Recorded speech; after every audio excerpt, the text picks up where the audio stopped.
When? When?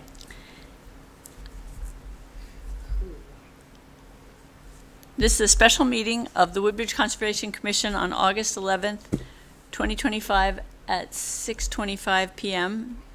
And we have a quorum. And we are first going to look about approval of the minutes for the July meeting and have people had a time to look at those minutes.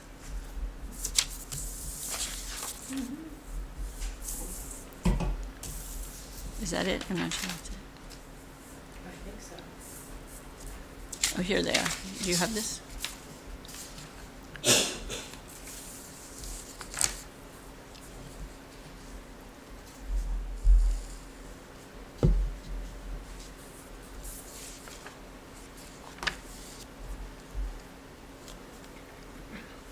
Read these, but I just read over them. Okay.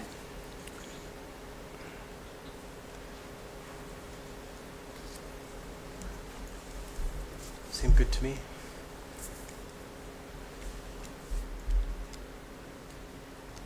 Barbara, oh, you're reading that other thing. How about you?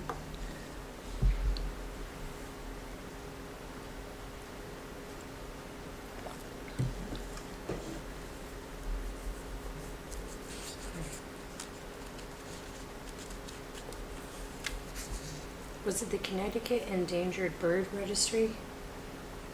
Is that the name of the registry? Well, there's two different lists. There's, I always forget, it's like, the first list is endangered And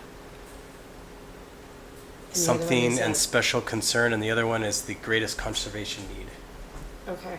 And the greatest conservation need is put on, is a deeps list, and it's sort of more current, and then the other one is sort of the official state of Connecticut list, which hasn't been updated in a while. Okay. And it said that there were 4 different species listed, but I feel like you said there might have been more. Yeah, I can't remember the numbers now. All right. Kathy, was that from the minutes? Like from? Let me see.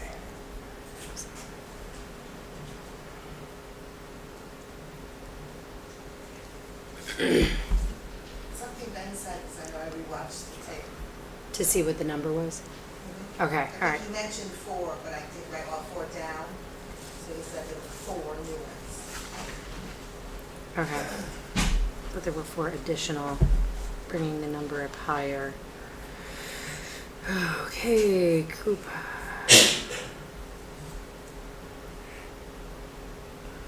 Great, okay.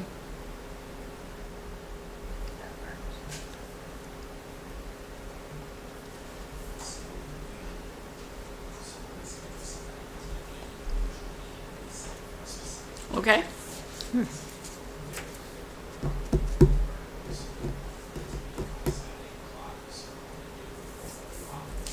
All right.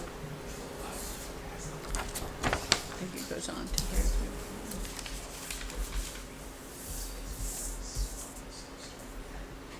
That's good.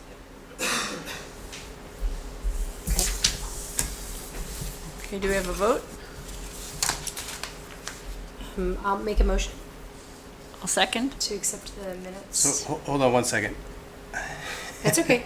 Once we. So I finally pulled up that bird thing. So there's actually nine listed species. So I think maybe it was like 4 additional So, species. yeah. Maybe we had said last week or something. So there's 5 from the Connecticut ETSC list, and then there's 4 from the Deep SGCN list. Different. Yeah. These are different birds, yeah. Did you get that, Kat? Yeah, so If total you of. want to email me what you just said, please. I will, Email me yeah. again. I'll even give you the common names Of the birds. Of the birds. of the birds. Okay, why don't you yeah. put those in too, Thank you, because Kathy. that might be Send me an useful. email and I will just fix it. Okay. Okay, great. Good call. Sorry, I withdraw, you have to withdraw your second. I withdraw my Okay, I second. withdraw my motion. And now I'd like to make a motion to approve the minutes with the edit as so stated. I'll second that. All voting? Unanimous. Okay. I think now we're open for public comment. Do we have public comment? Oh, we do. have public comment. Please remember to state your name and address for the record. And seeing as we have no other public comment, unless there's a line at the door, we'll write it down ourselves. Is that good? Is everybody comfortable with that? Okay. Tim Austin, 183 Ansonia Road. And the light on is live, correct? Correct. We think so. Yes, we're getting the word yes. I prepared this in written format just to be expeditious and not wandering around. I recently read the minutes of your July meeting and saw that there was a note expressing the need to have a discussion on the definition of open space. It brought back my own effort to understand what open space is. I'm not sure I ever came to an understanding or definition that would satisfy everyone, and maybe all of you will, but I offer the following comments as a touchstone that will perhaps shorten your journey down a long and winding road in pursuit of understanding of this somewhat nebulous term. We appreciate that. After many twists and turns on my own journey, I ended with the definitions embedded in the state's general statutes and related documents. And tonight I would just like to present them to you. Two definitions, one short and concise, the second more expansive with examples. The first is from the Connecticut General Statutes, the numbers. I'll leave you a copy of this, you'll have the numbers. It's also known as the PA 490 statute. PA 490, something you may be familiar with. And here's the definition. Open space land means land, including forest land, the preservation or restriction of the use of which would maintain and enhance the conservation of natural or scenic resources. The syntax is a little convoluted. I'm going to read it one more time just so you can process it. Open space land means land, including forest land, the preservation or restriction of the use of which would maintain and enhance the conservation of natural or scenic resources. The second definition is from the Connecticut Green Plan. And you can think of the Connecticut Green Plan as an open space plan for the state. It says, for the purpose of implementing the conservation efforts outlined in the Green Plan, the following adaptation of PA 490 definition of open space is provided. Open space. Any area of undeveloped or relatively natural land, including forest land, land designated as wetland under Section 22A-30, and not excluding farmland, the preservation or restriction of the use of which would A, maintain and enhance the conservation of natural or scenic resources, B, protect natural streams or water supply, C, promote conservation of soils, wetlands, beaches, or tidal marshes, D, enhance the value to the public of abutting or neighboring parks, forests, wildlife preserves, nature reservations, or sanctuaries, or other open spaces. E, enhance public recreation opportunities, or F, preserve historic sites. The Connecticut Green Plan goes on to say, open space does not mean undeveloped natural land or land with an unofficial passive recreational use. For land to be termed open space, it must be preserved or protected for open space use. Even with an enumerated list such as in the Green Plan, questions will come up. In this case, I'm thinking specifically of what kind of recreation facilities can be put on a parcel that has been designated as open space. Ideally, this is specified in the deed. Many of the town's open space parcels are protected by a conservation easement grant. The conservation easement grants I have reviewed use the same language, so I assume a common source, perhaps the state, but I do not know what the original source is. The Woodbridge Land Trust, which holds many of these conservation easements, may know the source. These grants that exist as part of the deed spell out in detail what the owner can and cannot do with the property. I will not attempt to summarize those here, but the conservation easements themselves are good references to get a sense of what should and shouldn't be allowed on open space parcels. 211 Peck Hill Road and 29 Park Lane are two parcels with such conservation easements. I encourage you to read one of those documents to build your background and understanding of what many think should be allowed on open space. For parcels without specific deed guidance, we're back to the enumerated list in the green plan to guide us, and in this case, to guide you. The green plan certainly supports the use of open space for recreation. But what types of recreation? I have not found an answer to that question legally defined. In most discussions of open space, the generally accepted dividing line is that passive recreation is allowed. What is passive recreation? Generally accepted activities include walking, picnicking, canoeing, kayaking, photography, yoga, painting, and like activities. Amusement parks, not so much. As we wade in, as we wade into the wide gap between constructing walking paths and amusement parks, where do we cross the line between acceptable use and non-acceptable use of an open space parcel? It's hard to exactly define. I'm reminded of the U.S. Supreme Court Justice Potter Stewart, who, realizing that he perhaps could never succeed in intelligibly defining what pornography was, said of pornography from the bench, "But I know it when I see it." And that's how I think a lot of us think of open space in the end, as proper use and not proper use.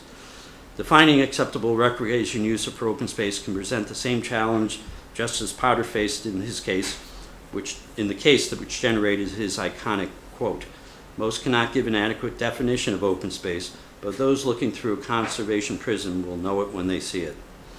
Hopefully, by referencing the state statutes and the conservation easement documents I referenced today, you will get to, while not a strict definition that fits all cases, at least a place of comfort with an understanding of open space and its permissible uses.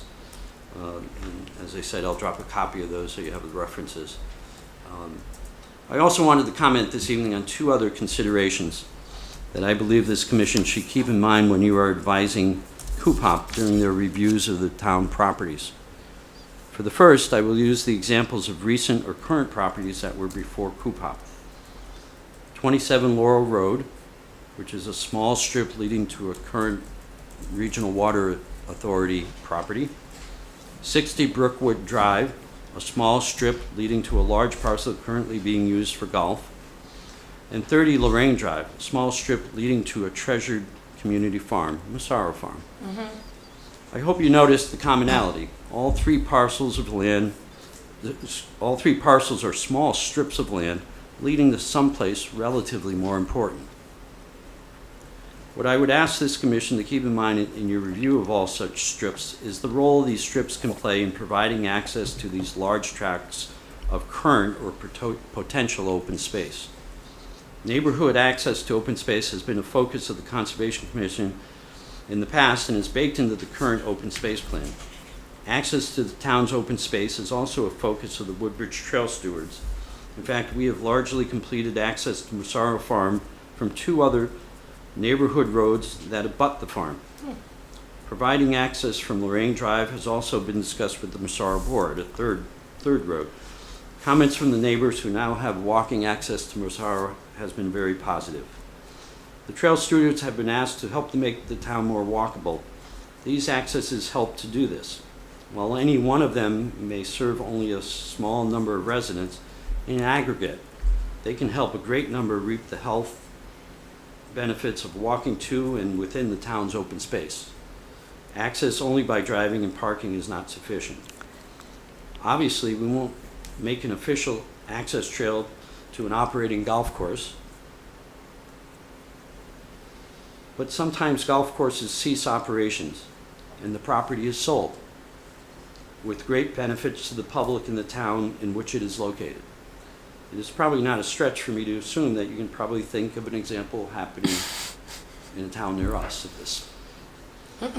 So I ask you that when you consider these and other small strips of land that come before you, that you look beyond today and look to a future where these strips may be of immense value as access to a large parcel of open space to the residents whose interests you should keep in mind and in the forefront of your mind as you review the town's properties.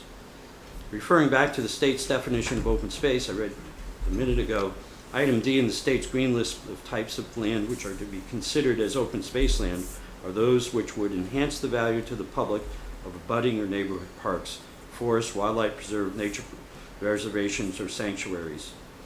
These small strips would certainly do that. The second consideration that I would like to mention was mentioned by one of the members at CUPOP at a recent meeting in reference to number 38 Milan Road. I did not recheck the recording and may misremember the exact street number. It doesn't matter.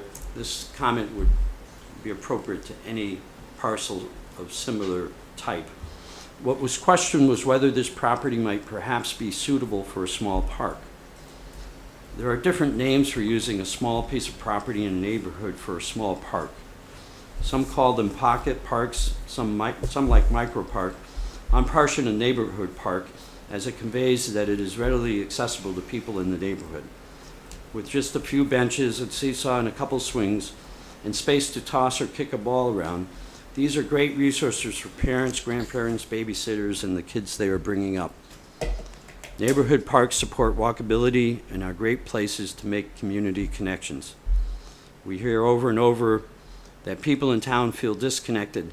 Having CUPOP look for town-owned land that could support use as a neighborhood park, even if we don't have the means to currently build it out, would be of service to current and future residents and would help build community.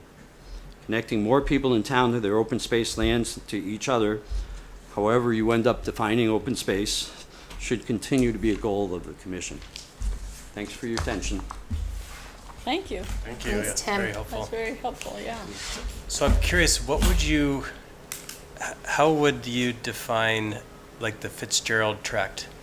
It's 'Cause just a piece of open land, and it's town managed. Mhm. It has no preservation on it, and so I do not call it open space with a capital O and a capital S. Mhm. Many people will use lowercase o and lowercase s to indicate that it's relatively open, but it's not within the formal definition of open space. I don't consider it open space. But it The could be. POCD, I noticed, has made a distinction between open space protected and open, there's another category just below that. Green I space. fail to recall the exact name, don't want to mislead, but it's more or less open land. And they talk about it being town-managed land. And if you look at the map that's behind that, they have even used a different coloring for those parcels as opposed to parcels that are protected. And I think that's a goodness that I've seen in the POCD. They lifted that actually largely from the open space plan that came out of this commission. Thanks to you. Yeah, okay. So good luck in your later discussion. I think you have that topic on your agenda later on. Thank you. Thank you.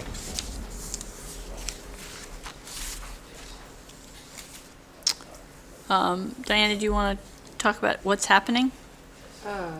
Sure. There is a Woodbridge Like Me Day coming up that we've been invited to. Did we respond? We need to respond. Oh. Okay.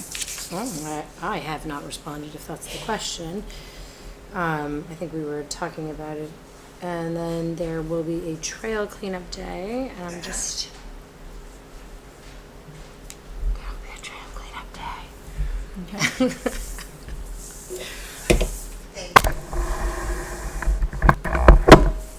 Okay. Anything else? There's a Woodbridge Like Me Day coming up that we would like to talk about participating in. This is for Kathy's benefit. And then there's a trail cleanup day. I think they were taking August off, but let me confirm that before I go any further. Would we like Well, we're to? past the time when it would have been anyway. Wouldn't it have been last weekend? Yes, probably. So it's Let's in see. September. Let's see. The trail cleanup day is September 14th at 11. if folks are interested in supporting that. More details to come. Please email trailmaster@woodbridgeconnecticut.org. When's the Woodbridge like meeting? Have a date? Early October, I think. So Diana, would you be willing to get in touch with, isn't it sustainability or what committee is doing that? Development or diversity? Yeah, I think it's the diversity group, yeah? Yeah, I'm happy, absolutely. And I think then somebody emailed us It's about it, actually. happening, I think we just have one meeting before we need to have that figured out. So that would be on, Saturday, October 4th, from 11 to 2. 24? Sorry, October 4th. 4th.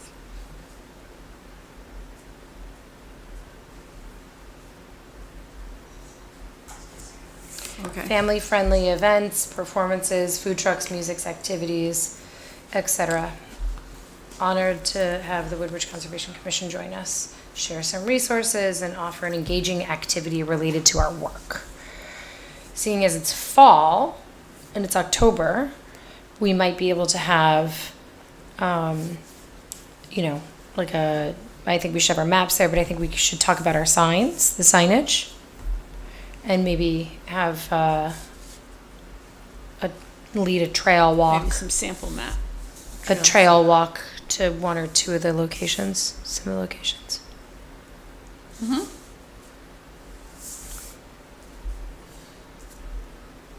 Okay, so shall we move on to old business? Sorry, so do we want to participate? We only have a September meeting beforehand. I don't know if anybody is available the weekend of October 4th. Anybody here?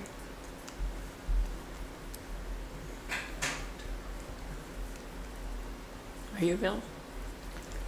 I don't think I'm available. I feel like that's Columbus Day week. Oh, no, it's not. It's the weekend before. Look at that. Say, I'm not the keeper of our schedule, so I can't commit to anything Okay. that far ahead of schedule, but Okay. But overall, I mean, it looks like it's 3 hours long. I don't know if you're participating with the Historic Society or the I'm sure library. we are, but we can, We could rotate Help. through everybody, take an hour or something like that. I'll commit to doing that as well. And, okay,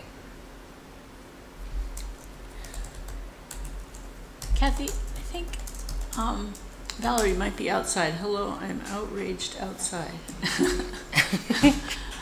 oh, the she's outraged outside. I don't want to have Val being outraged. All right, so I'll send this to everybody. And maybe How about we bring it up during member comments after we've had a little time to talk about it, or think about it?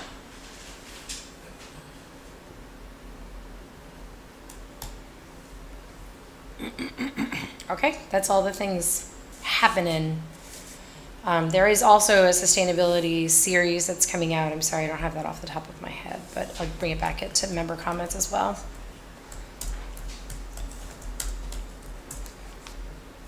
Okay.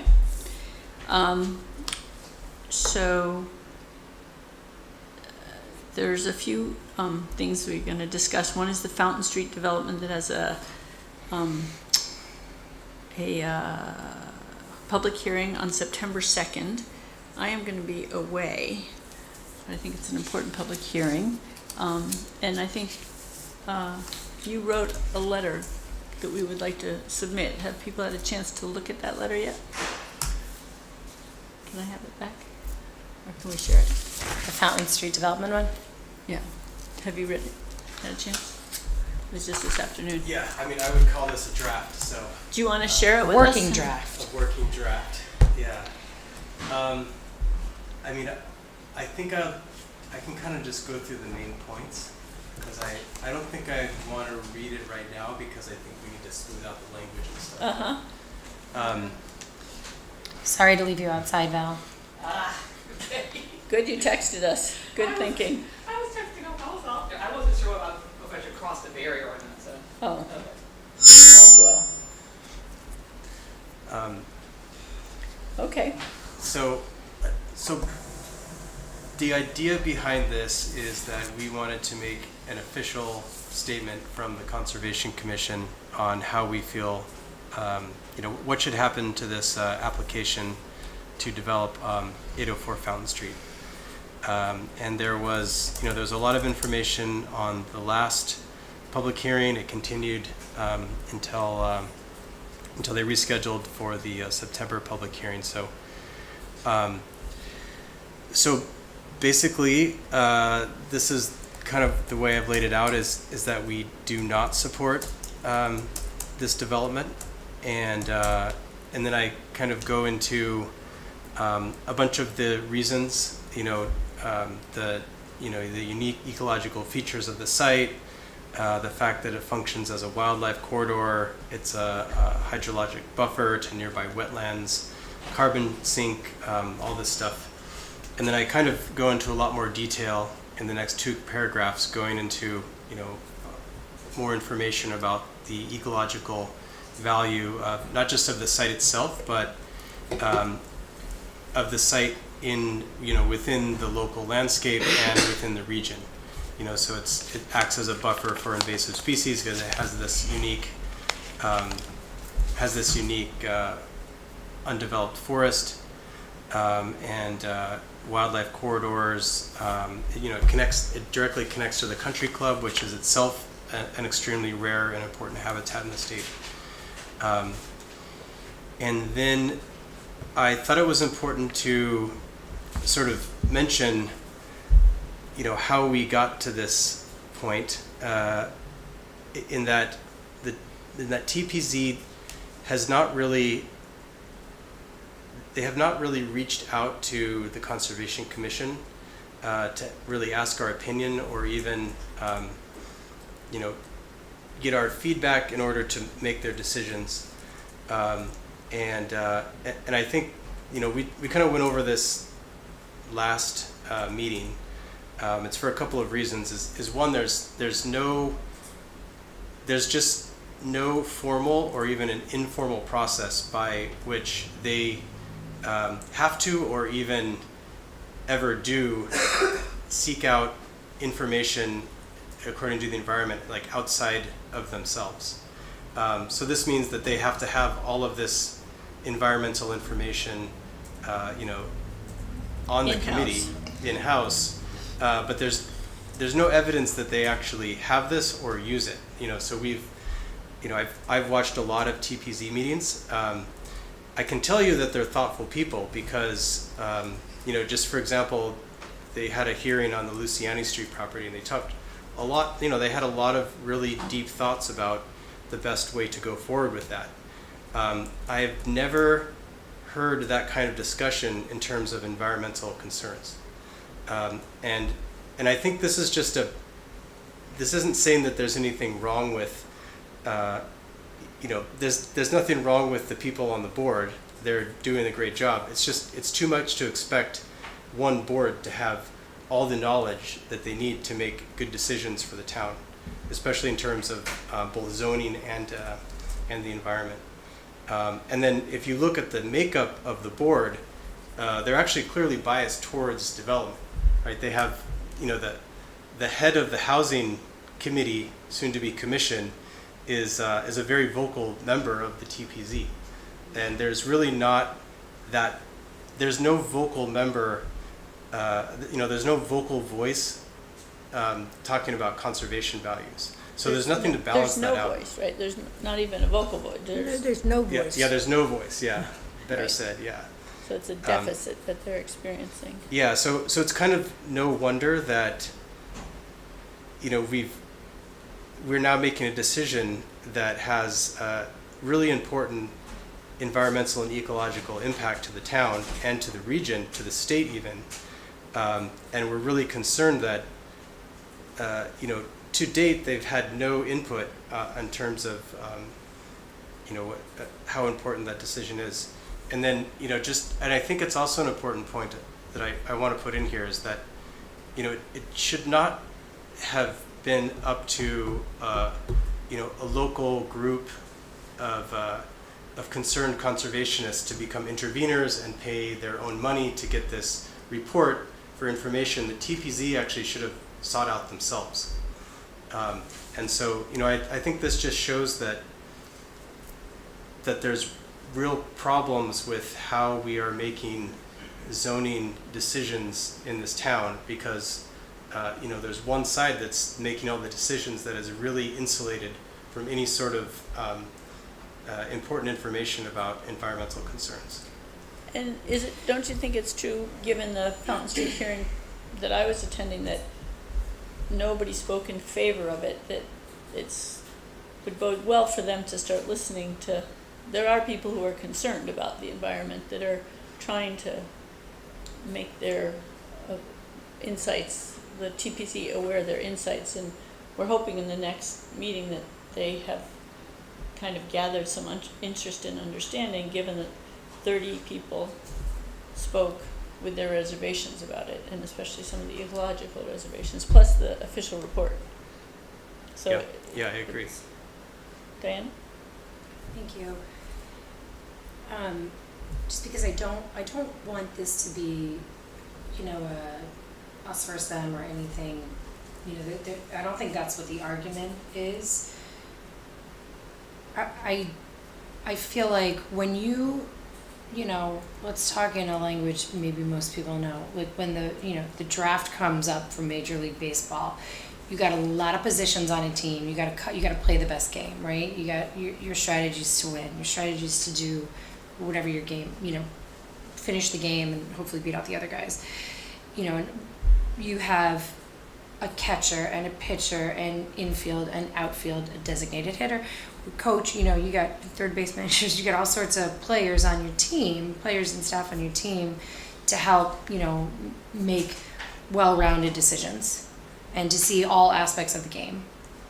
And I think here in our committee, we have a really well-rounded team, right? We have the Historical Society, we have environmental, we have sustainable development, we have housing development, we have, ecological. We try to really balance the members, and the positions and the perspectives, so we aren't really, intentionally excluding anything. And I think the way that the team, or the committee is made up from TPZ is, it seems like there's an imbalance there, right? Not to anybody's fault, but they are deferring to development because majority of the folks on that commission, that's their background and that's what they do and that's what their expertise is in. So we can't, discredit that they haven't done hard work and had thoughtful conversations around things that they understand. And I think what we're trying to bring to the table and, what the organization is that's submitted to be an intervener is bringing to the table is what seems to be missing in their discussion.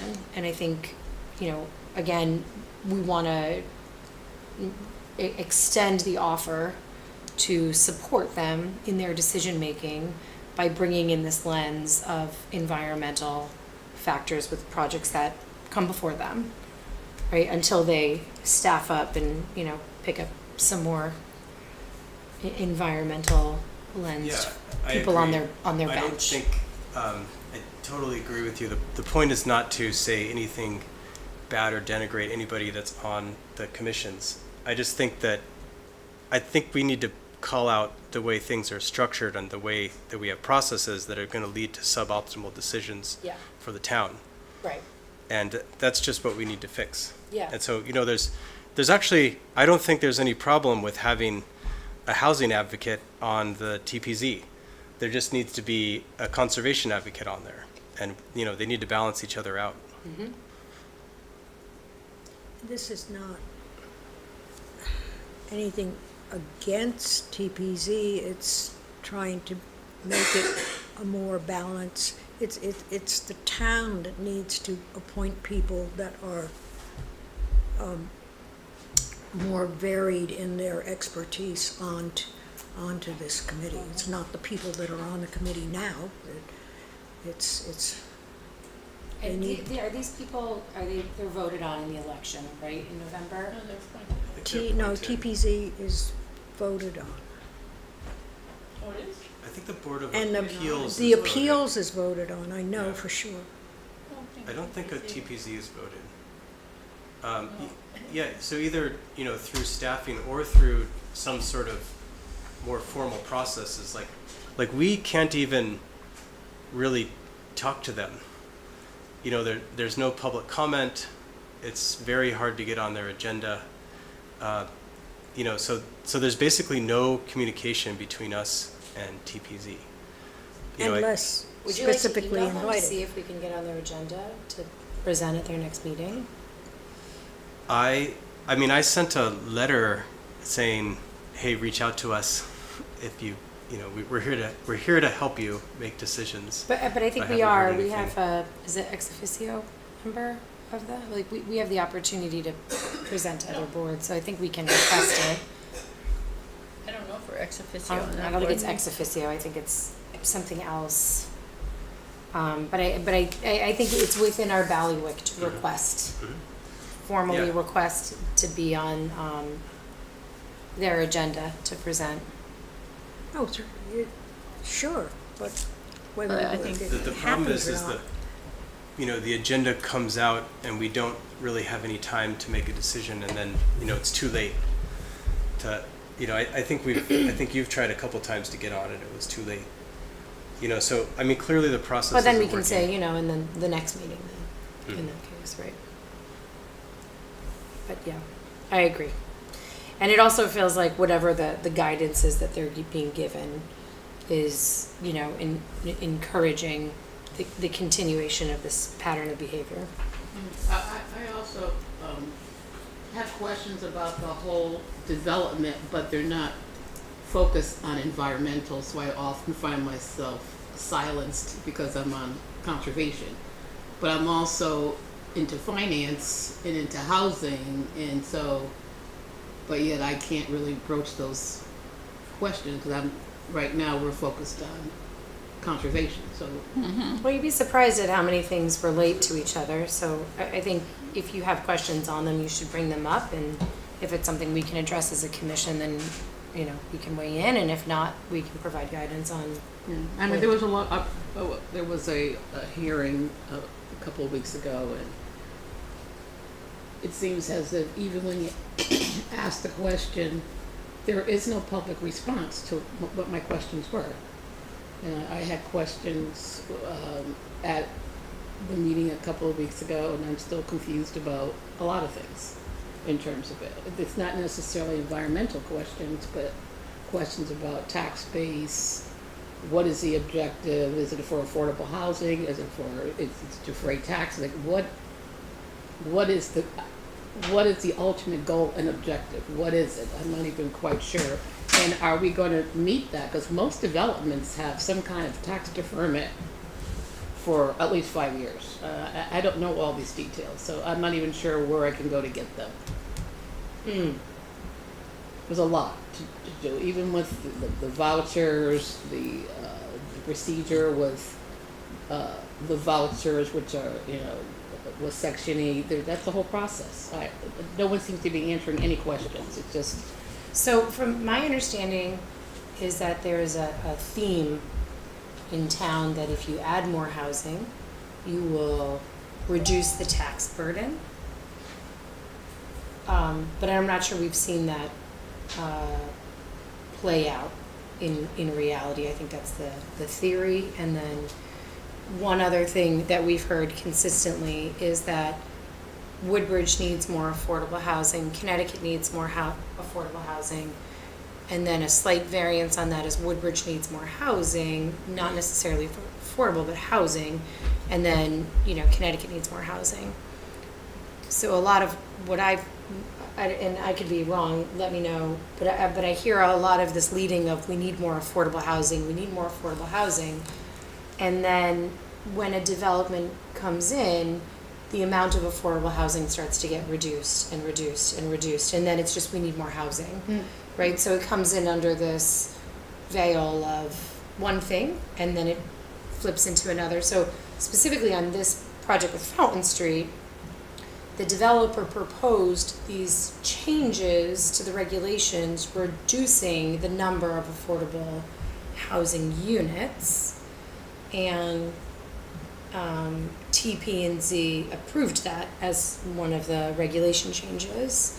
So now you can reduce the number of affordable housing units you have. I don't know if it was from 15% or 12% or 15 to 10. I can't remember what the number was exactly, pardon me.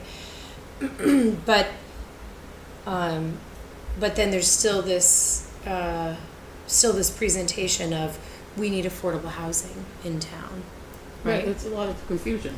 Yeah, I'm well, not sure and which one. I feel like it's And a it lot of isn't mixed the- messaging, and it's a Yeah. lot of like bait and switch Yeah. to the community. In my opinion, others may feel differently about that. So, and then also on the housing presentation that they did, not this recent one that I didn't attempt, the other one, that even the housing experts said, well, Woodbridge doesn't need more housing. Connecticut doesn't need more housing. We have lots of vacant houses. We need them to be affordable. And so that was a statement that sort of differs from what we're hearing regularly in town. And then the other one was a statement about, well, Woodbridge doesn't need like a high rise or like a apartment complex in town. You need to do something that fits within the character, within the feel, within the town and what would be welcomed here, I guess. What not welcomed here, that's the wrong word. What would sort of follow with the housing that currently exists? What looks similar? Does that sound accurate? Yeah, and Ish. I also went to that housing meeting, and though there were some somewhat good ideas, it felt a little bit like it's a housing meeting wanting to use the opportunity, if land comes available, to build houses on it and have some open space. But there was no part of it from the conservation lens that said, oh, we value open space. It was more, how can we utilize the opportunity when there's open space to include housing? So it was kind of very housing centric. And I agree, there wasn't a lot of clarity on how that would be paid for, who would benefit. I think the idea was affordable, which was a laudable idea, but I mean, there was no counterpart that talked about, the importance of connected greenways and open space and habitats and stuff. And so for me to get really engaged in it in any way, I'd need it to be more balanced with really valuing the open space as well. Because it was valuing housing, which, I just always it's always pain to use open, pristine land for housing when there's a lot of already pavement, parking lots, and all sorts of things which could then be made into housing and That could be repurposed. repurposed. Even And in- I think that would be, I think if we put our eyes on repurposing, we'd have a better, I think the community could be more behind it, and it could be, but I don't know enough about what's available, Yeah, Well- this is exactly something that I think the town is missing, and I think this is something that TPZ needs, is we need some sort of plan that tells us where can we develop and impinge on the environment the least. So right now, TPZ is not, they're not following any sort of plan, they're just sort of waiting for developers to say where they want to build, which I think is really not the right way to, save the environment. So I feel like, and the plan of conservation and development doesn't actually tell you where you should develop and where you should conserve. But actually, in some ways, it talks about where there's water and sewer, which gives the open gateway to develop. Yeah, but these, It also says any town lands should be considered for adding housing. yeah, but what we need is a Town-owned plan land. that looks at, carbon storage and sequestration, ways to, where to develop to reduce habitat fragmentation and maintain dispersal corridors. All these things that, these are the reasons why we think that we should preserve 804 Fountain Street. I would be okay with them putting an apartment complex, somewhere else, like, in the business district where it's already well developed, and it kind of makes more sense. But there's no plan that sort of puts all that in front of somebody. So from TPZ's perspective, an open spot of land is an open spot of land. But from our perspective, where you develop is almost more important than what you develop. And that needs to be spelled out, I think, pretty clearly for, we kind of know all this inherently, but it's not clear to people who are just not environmentalists and not attuned to this sort of thing. And also, might just piggyback what Diane said about supposedly it will help the tax base in theory. It doesn't have to be in theory. These are numbers that should be concrete. We're going to get X amount of dollars if it shouldn't be a theory, or we might get this, we may not. I would, again, I have Well, I think what a you're finance saying, background, so I Val, would is rather. very good. It's like all of us are compromising environmental values, and we're not at all clear where the monetary value is really going to be, except to the developer possibly. Right, And right. We need to know that it's going to bring in, $800,000 a year in tax revenue that will Right. help offset the children that will be in So school. that's a concrete answer. Yes. Not knowing, and it's Well, somewhere and I in the think air, this is- it's not. I want to say, is there something about like a management agency that comes in afterwards? But these are rental apartments. Right. And so I think the only tax revenue is, coming from the motor vehicle. From the one grand entity, list. from the one entity, which is whoever has the entire deed. These are rental apartments, so it's one deed. Right, in the grand list, if there's, like the motor vehicle. Right, but how would you assess this? These are concrete questions. Yes, for these 96 apartments, the town, that developer will be paying $100,000, $500,000, $2 million to the town. Or 3,000 per unit, Yeah. 2,500 per unit per year. That's what Yeah. I would like. to That's see. what we'd These are like the to- questions that I have, because it's not theory. It's math. It's basic finance questions. Well, the problem is that we're also getting completely unreliable numbers on how many children will accompany the 96 unit. So I don't know, I don't know if you heard, but somebody said that there would be 7 children, which is The whole complex. yeah, which anybody who knows anything about numbers and statistics will tell you can't apply a nationwide average to Right. a site that's in an exceptional school district with a growing, school population. So, and provide no confidence intervals around that. Right. Like the mean could be 7, but the low could be 0 and the high could be 200. Right. So, they actually have to get real numbers for those sort of projections, and you have to actually get like an actual statistician, to know how to use the Rutgers model to Right. actually come up with those numbers. Okay, so let's, we have a lot to deal with tonight. I think we're all in agreement that. Yeah, it's so very is undefined. there anything broadly you guys want to add to this, like extra points or, Yes. Yeah, fire away. Fire when ready.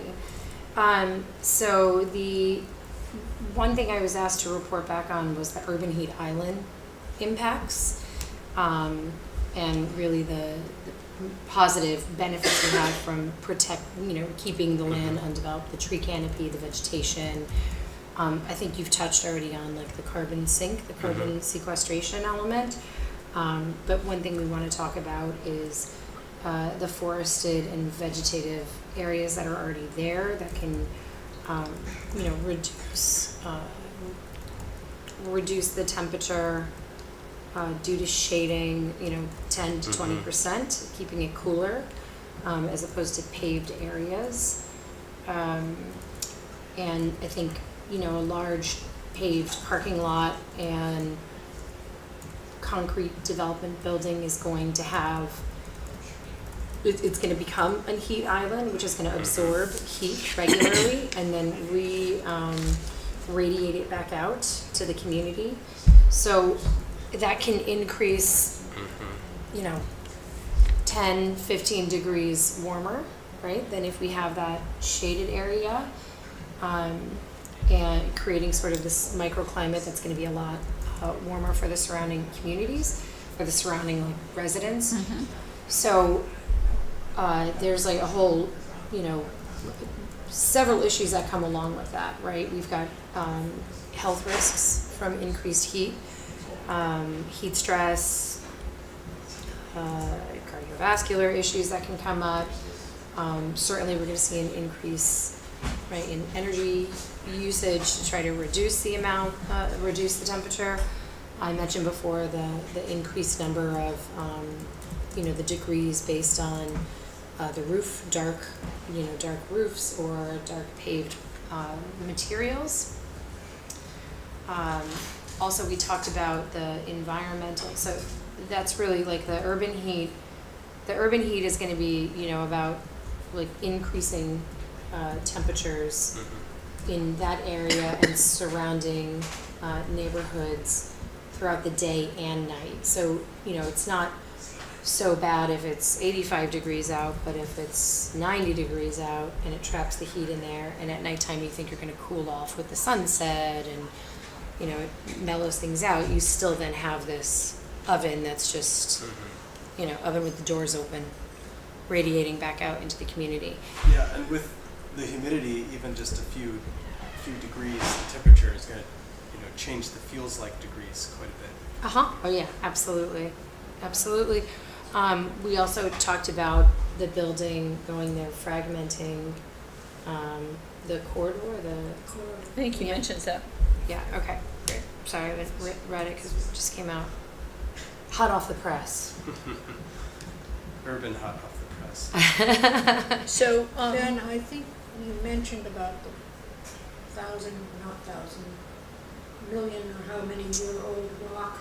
It also, I have found in the library a book that describes, I think, exactly that place, and it's extremely unique type of rock in the state.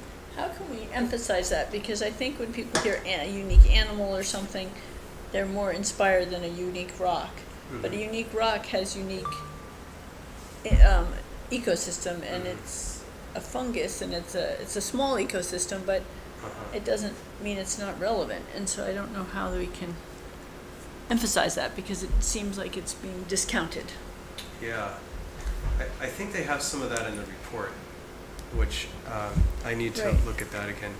But how can we have the TPC value that report more is, I guess, the question. Also, just when we were talking about the urban heat island, we're starting, I think maybe it's not a bad thing to call out that we're seeing, we've seen the highest temperatures on record every summer is record breaking for the past 10 years. So this is going to be even more on top of that. We're already starting to see the impacts from climate change and, global warming. Okay. If we have more comments, can we email or text them to you? I mean, you guys have editing access to this Editing document, rights. so Okay. yeah, So, feel free to put them right in there. When what should we do with this document? Should we present it? Should we present it ahead of time? What do you think? I think the idea is to, present this at the public hearing. So, we just need to have it ready by then, unless anybody thinks that's a bad idea or there's a better way to present this. So,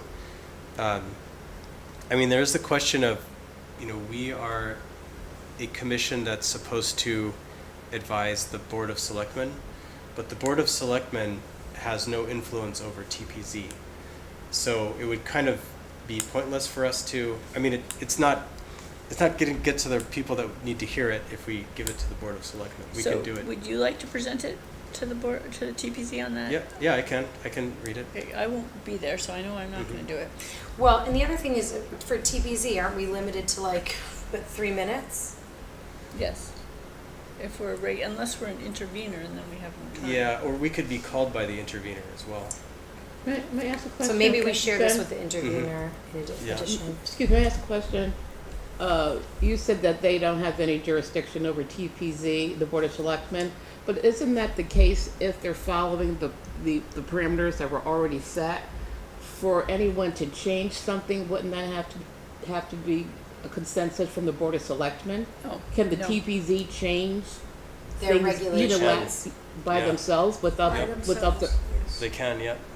They can and they have. Yes, they've done it. without the Board of Selectmen's They- approval? Yep. Yeah, That they seems like a little Well, like they, a you know, in some towns, what you do is you have a, so some towns have a town meeting, which we have, where the residents get to weigh in and vote on things.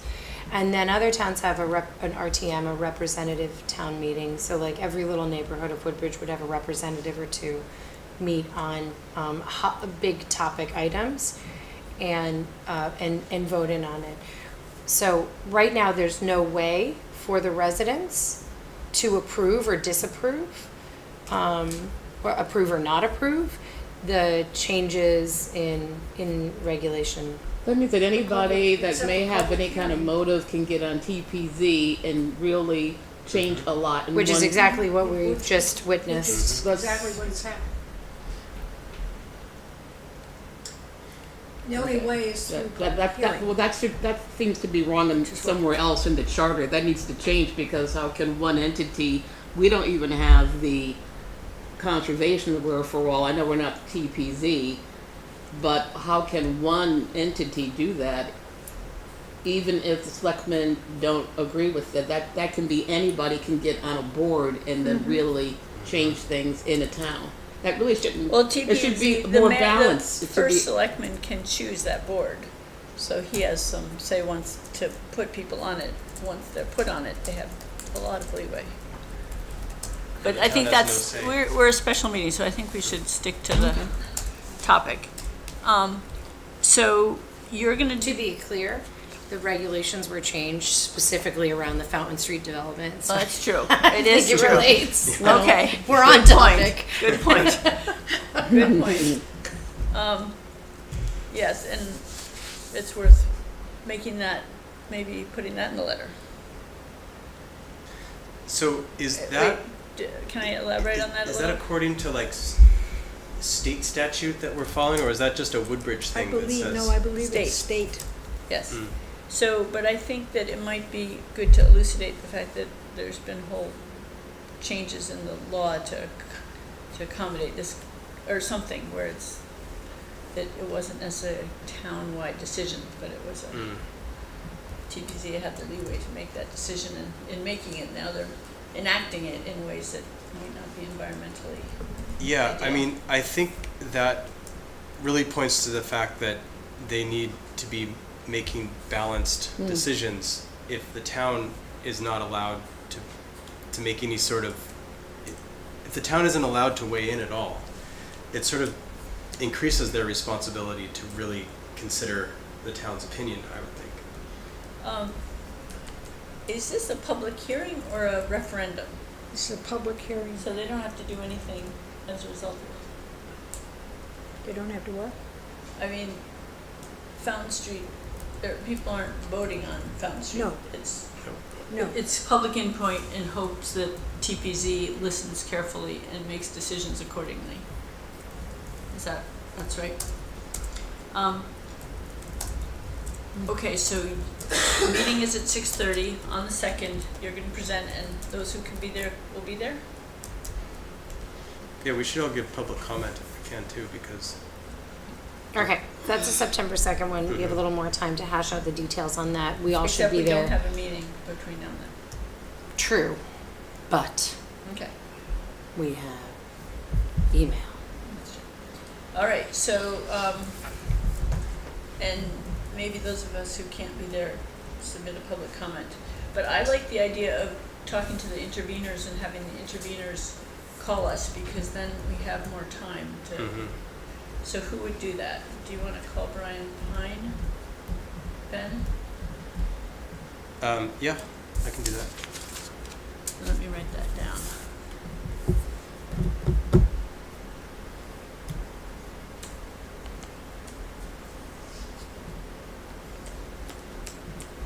Okay. Should we move on to, do we want to discuss the Woodbridge Country Club right now, response environmental value? Or are we gonna do that as, since we know that's not, there's nothing that's gonna be happening in that, about that for the next month or two? I can just throw this out there, Okay? just so we're thinking about it. We don't have to have a good discussion now, but so you guys probably seen that the master plan is complete, and they're gonna be receiving it maybe Wednesday. I'm not sure if they're receiving that, but so I think there were, major problems with the process by which this plan came about, and we're disappointed in the result. But I think that we should also recognize that according to the plan, there's something like 115 or so acres that is set aside as hopefully protected space. Therein lies, So they call it open space, so. well, so my thought though is that, and this is what I think we don't have to have this discussion now, but it may be a very prime opportunity to get that stuff, that acreage protected. And That's exactly and and not in the like, okay, it's not a trade, right? It's like, we're not saying, okay, we'll protect this and then we won't mind if you develop that. We're saying that we don't agree that you should develop these other portions, but there is part of it that we all agree on. So can we move forward with the stuff that we agree on and get that protected? And then, we can continue to have discussions about the other acreage. But it just seems to me like it may be wise to sort of, Encourage that you portion know, of it. this could be a good inflection point where according to the plan, everybody agrees that this should be protected. So maybe we is should there do a letter it. that we you're, could write about what you're that? saying, that we push to, no matter what happens, in the end, that we push to at least protect the 115 acres. After that, we can talk about more or less. Yeah, because the other thing is the plan I- is going to take, 5 to 6 years before they even have a proposed developer there. Like the town has to, for I'm sorry. different portions, the town is going to have to invest millions of dollars even to make these like attractive to developers. And so to me, that's happening at a pretty slow pace. So, I feel like we can say, we agree on this, let's make this happen, and then we can talk about the rest of it as time goes on. Okay, But, I think that's positive for the environment, for sure. I mean, that's a step in the direction to protect it. What do you think, Diana? I mean, I can see the other side to that too. So that's why I thought it would be worthwhile to have a discussion I'm about sorry, it. in the discussion of this, I have the draft of the POD up and the whole POD. portion of land, so they have them like color coded by what is open space, what is institutional, what is public utility, what is residential, and then gray is vacant space. And that's what, And that the whole parcel of the country club is gray as vacant space. up for grabs. Up for grabs, baby. Well, I thought there was even one where they called it opportunity. But anyway, that could Sorry, be in the anyway, POCD. yeah. That's something we need to correct in the POCD. But anyway, On that's so maybe Wednesday. just this doesn't have to happen.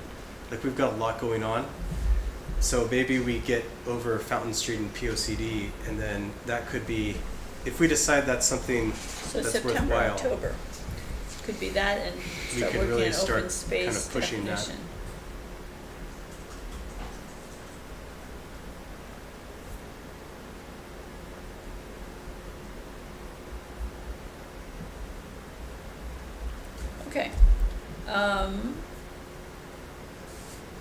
So is that all we need to discuss with the Woodbridge Country Club? I think given time, yeah. Okay, so Connecticut Deep Trails Grant. I'm here to say that the signs have been made. The posts have been delivered to Public Works. Hey. It wasn't without me going to Newtown 2 or 3 times to go with it. I want to share a picture with you if people want to see what it looks like. I showed one to you, Barbara, right? Here. If you make it smaller, you'll see a bunch of them. And there's 14 of them, and I think Barbara is going to start working with Adam to have them placed.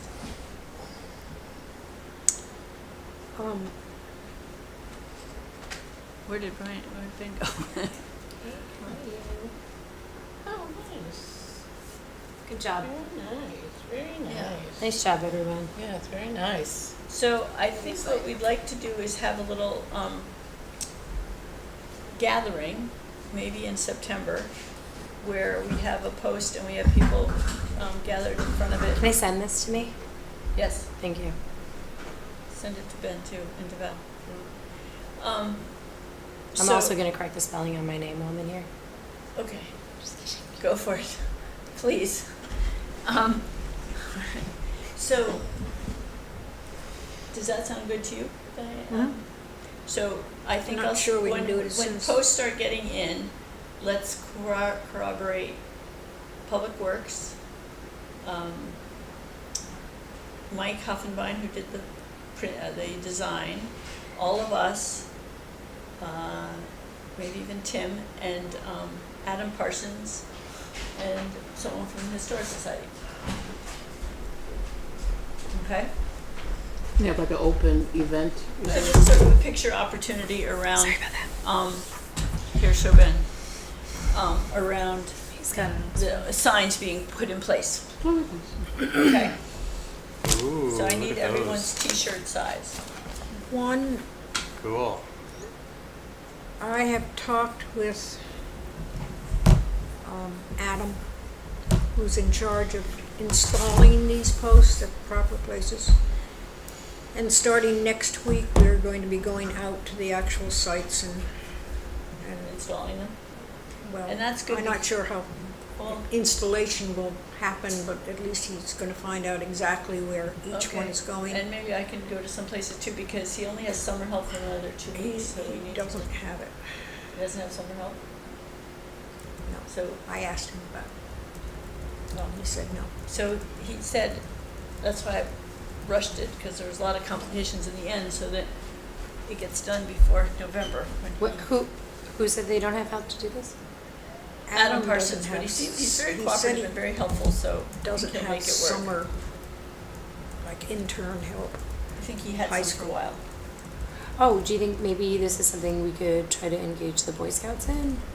I think it's No, gonna I be don't, I too- think, let's I think get he'll just do done. it. I think Okay, he'll he just has do his own people to do it. Yeah. But what I wanted to add to this, which I just talked to Tim about tonight, is that Scrog is updating their trail maps, and we're gonna coordinate and we can get all of these sites actually printed on the Oh, new that's printing of the great. maps. That's great. Um, Okay, so Barbara, you're in charge of making that happen? Is that okay? Yeah, Great. I have a list of what people have said they do. so they far. may actually walk out with Adam and myself whenever we start next week Uh-huh. to see exactly where they go. I think that's wonderful. Yeah, it just, That'll make it much more accessible to people. it's something we certainly can report to the granting agency that this is happening. Yep. Yeah. And how's the lessons plan going, Valerie and you guys? So I had, I guess, submitted one lesson plan at our last meeting about charcoal mounds. I Great. found that interesting. And I think the next one I would like to tackle, I do want a little feedback though, Uh-huh. but I'm on my own doing this. And the Diana, next one, Yes, I owe you feedback. I owe you help on that. yes. Sorry. But I would like to, I think the next one might be the Darling House slaves. And since I don't know any information about them, my husband and I had gone to Essex, and apparently someone wrote a book about literally slavery in Connecticut, which I find very fascinating, because I don't have to make anything up. Everything, it's not referencing those that? particular people, but they are people that lived in that particular time frame and what their day-to-day activities. So if that's okay, I'd like to use this as a reference and say what would a, so. But I am enjoying There are doing the lots- lesson there are a plans, lot of and so that would be my second one, and I need to talk to Diana so that we're not overlapping and doing the same Yeah. same one, so, Yeah. okay. Okay. So I have two more things. Barbara, are you gonna make sure there's a dedication to DEEP like there is on the sign on each of the QR websites? Each When of you the look pages. Like Like some when you kind of pull up the- statement Yeah. that says, you know, So when you pull up Made the. possible by, yeah. Yeah, so that needs to happen, I think, before we go live. And also, maybe at the Darling House, there could be a reference to this book. Yeah, I'll show it to you, Can- Barbara, can you- after the meeting. It's really Wouldn't that good. be- one of many thousands we could do. Okay, well, maybe reference a few books there. I mean, to make it an educational thing, references might be, you know, at least in some sites might be useful. So are we talking about a soft launch for the entire thing yet, or? Yes, it doesn't have to have Definitely. all the websites and everything, I mean, it doesn't have to have all the lessons plans and everything. This is just that the signs are in, people can go look at them, and that will connect to the Historic Society. So and when this did is you the- think he would have them in by? Well, that's the question. I Quite think we'll know. no. I think probably next week I can just let everybody know.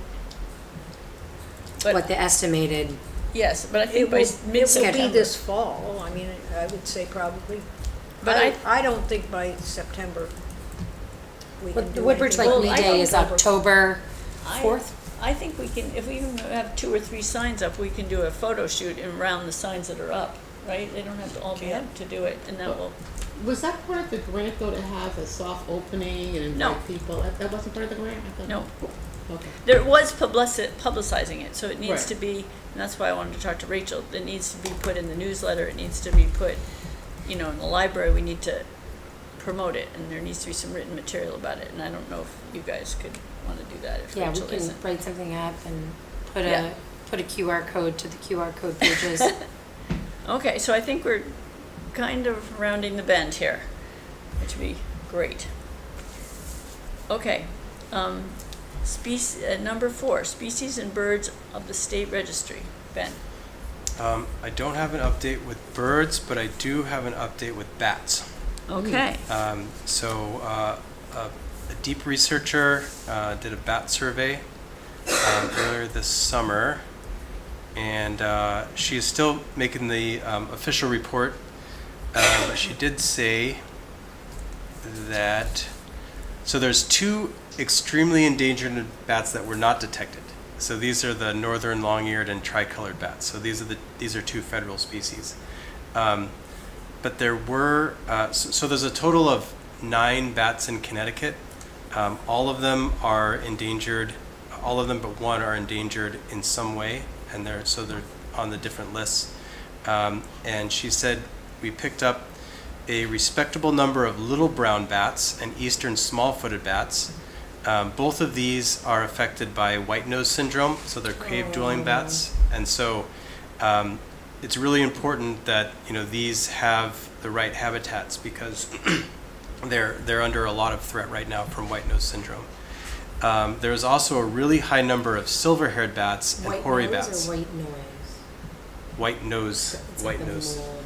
Yeah, that's the Yeah. mold that Grows gets up them in everywhere. the winter. Yeah. So all 4 of those bats are on the various state lists, and so she found a high abundance of all 4 of them. So Can you that, list them How again? many total in Connecticut? In there's a total of 9. 9? 9 different types of bats in the state of Connecticut. Yeah. 8 of which are on the endangered species list. Yeah, or on some list. And they found yeah. 4 of those 8. And we found 4 of them. Yeah. good And work. one of the 9 is functionally, I think the last time it was seen in Connecticut was like in the 40s. It's still sort of technically on the list, but so it's probably more like 8 and 7. But anyway, yeah. So we found 4 of the 7 bats that are on the list. Just for Kathy. Posterity, yeah. Little brown bats. Kathy, are you writing these down? Great, thank you. Eastern small-footed bats, and these are the ones that are affected by white nose syndrome. And then silver-haired bats and hoary bats. How do you spell hoary bats? Hoary. And so she's still doing the official report, and so we're waiting for that. We'll have a lot more information. Can you send the report to Kathy, or at least send all those names to Kathy? Yeah, I'll Just to be sure I got it I'll email right. this to you. Yep. Great, I was okay. following, but- I'm gonna write a big to-do. Send, and the researcher, her name is Devon Fraser. She said she'd be happy to come and give a presentation, when she's done. Could she Yes, do this? please. Which would be, I think Yes, would be that would be awesome. great. And how about, is there any other properties she'd be willing to do this on? I asked her about Fitzgerald. So she said she was interested, but she was sort of like full this year. But Maybe next year? it sounds like she got pretty good data from the country club property. So she might want to come out and do the Fitzgerald. Okay. And I saw Dave Irwin just did a report at the Fitzgerald property. So Right, she might want to come and do the bats now. okay. And maybe we can put that on our, the forest report on our next agenda. The Fitzgerald Yeah. Forest Report. Are people okay with that? September Um, or October? one second. We had talked to Kathy Hunter about, am I spelling her name?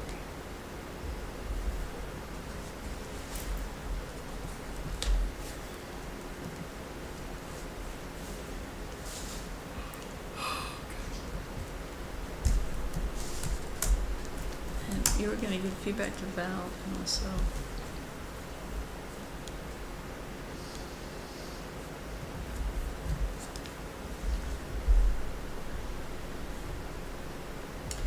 So, we had asked her about the September 6th is the date that both of our commissions meet. Oh, sorry, our commission and her committee meet, so we. September 6th is a Saturday. So we're doing September 4th, I think. Wait, that doesn't make any sense. It's my birthday. Is a Saturday. She said that, sorry. Biscuits. September 3rd, is that when our meeting is? I think it's the 4th. Hold on, and now I gotta go back to the town's website. Cause we had some meeting date that we were all meeting on at the same time. I have the 4th. I have the 4th. Yeah, but I don't think we should, I think we have too much to do to give our meeting up to that. Sorry, we invited them Mm-hmm. to speak at our meeting. Their meeting starts at 7. Our meeting starts at 6. So we talked about having a collaborative meeting for the first maybe like 30 minutes or so where we can just talk about whatever. Talk about whatever. So from 6 to 6:30? Mm-hmm. This is, did it again? 6 September. I have a feeling it's gonna take longer than that. Well, we don't quite have an agenda necessarily in place. I think the idea, Okay. it doesn't need to be the only conversation. Okay. I also have Justin from the Blue Trails Drive coming next on the 3rd also. For the subdivision of the 36 acres that is up by Dillon Road. What was the date? It's on our agenda later, I can talk about it, but I'm just saying that it's gonna be a busy meeting. I'm not saying it's not a bad idea, I'm just saying, Sure. And I would say if others are open to this, why don't we have housing come from 6 to 6:30? And then we can have Justin speak, and then after that we can have public comment. okay. Would that be all right? I mean, since they're coming, we shouldn't have it a little bit longer than a half an hour. Yeah, I since feel like half an hour is too short. It's too short that they're here. We want to make the best of it, I think. Okay, I so would you want to so say too, yeah. So we can come 6 to prepared 7? with our questions. Well, they're- before- Yeah, and maybe, I mean, I feel like it's pretty important that we talk Yeah. to housing, and this is Mhm. like we finally made it happen, so let's make the most of the time, I would think. Okay, Yeah. but the Blue Trails person they're going before wetlands later that month, so it'd be good to talk to them too. no, I agree. So, I mean, we can do it one of two ways. If you feel that the gentleman from the Blue Trails, you want him to come first and speak at 6, we can do that. I don't know how long you think it would be, or if we, Just 10 or 15 minutes, I think. Okay, yeah, that would be better, and then we don't have to feel rushed. Mm-hmm. yeah. So, 10 to 15 minutes on the Blue Trail, and then we would have Housing. housing from 6:15 to 7. 6:20, yeah. That's better. Sounds reasonable. We have yeah. to get here on time. I don't know what you're talking about. I don't know who you're directing that at. Oh, no one in particular. Okay, so let me just, as we're writing this, so, and then we'll move our approval of our meeting minutes, and we'll move public comment down to 7, if that's okay. Well, how about 7:15 even? Because You I have a get feeling. what I'm saying? Yeah, After housing. yeah, So 6 o'clock is Blue Trails Drive, yeah. got it? Okay, and then 6:15, we'll see. And we also have to talk about Woodbridge Like Me Day. Because that's our only meeting before it happens. Sure. I've just sent everybody an invite to the Woodbridge Like Me Day, so why don't you go ahead and respond to that with if you are available for the whole time, if you're available for the first half, if you're available for the second half, if you're not available at all. Okay. So do we only have that hour to talk? I mean, for the meeting? For the blue, For, Housing? yeah, the meeting on the 4th? That's the one we're talking about? yeah. I mean, but we can do stuff after we talk to housing, right? Yes. Yeah. Okay. They're just a Line part of item. our Okay, agenda. okay, good. Yeah. Mm-hmm. I think we should plan to have a long meeting. If we plan to have a long meeting, that means we'll have an even longer meeting. That's right. We'll have a long Okay. meeting if we plan for a short Sorry, meeting. and just to be clear, the housing, the Fountain Street public comment, public hearing is that Tuesday, Right. Mhm. right? September 2nd, the day after the Labor Day holiday weekend. So, by the time that we meet on, the 4th. I'll have some more data about that. Mm. So I will not be at that second thing. You will not be at the 2nd, you will not be there. I'll be at the 4th. I'll have But flown in that. Sorry, and the POCD, everybody realizes the POCD in 2 days is, we have a public hearing with the Board of Selectmen in 2 days, and we strongly encourage everybody from the town who has a voice and an opinion on the POD/POCD to please come and speak on that. Okay, so moving on, because we're not even through half our agenda yet. Kathy has to leave pretty soon. TP&Z public hearing, conservation input, POCD draft status. Do we want to speak specifically to any of the things that we want to talk about on Hold on, let me roll up my sleeves and stretch and get ready to answer this one. Ready? on Wednesday? So how does this relate to item 9? Discuss response for POCD public hearing. Is this the same thing? Yes. Yes. So Okay. should we wait till it's there? We get there? I mean, either one. I was just curious. Well, why don't we go through these quickly, because I think the rest are going to be pretty uneventful, and then we can spend more time on that. Sure, and I feel like we've already covered the Yes. TPZ, public hearing, conservation input. Yes, and Coopop, you weren't there, so we have nothing to report about it. Correct.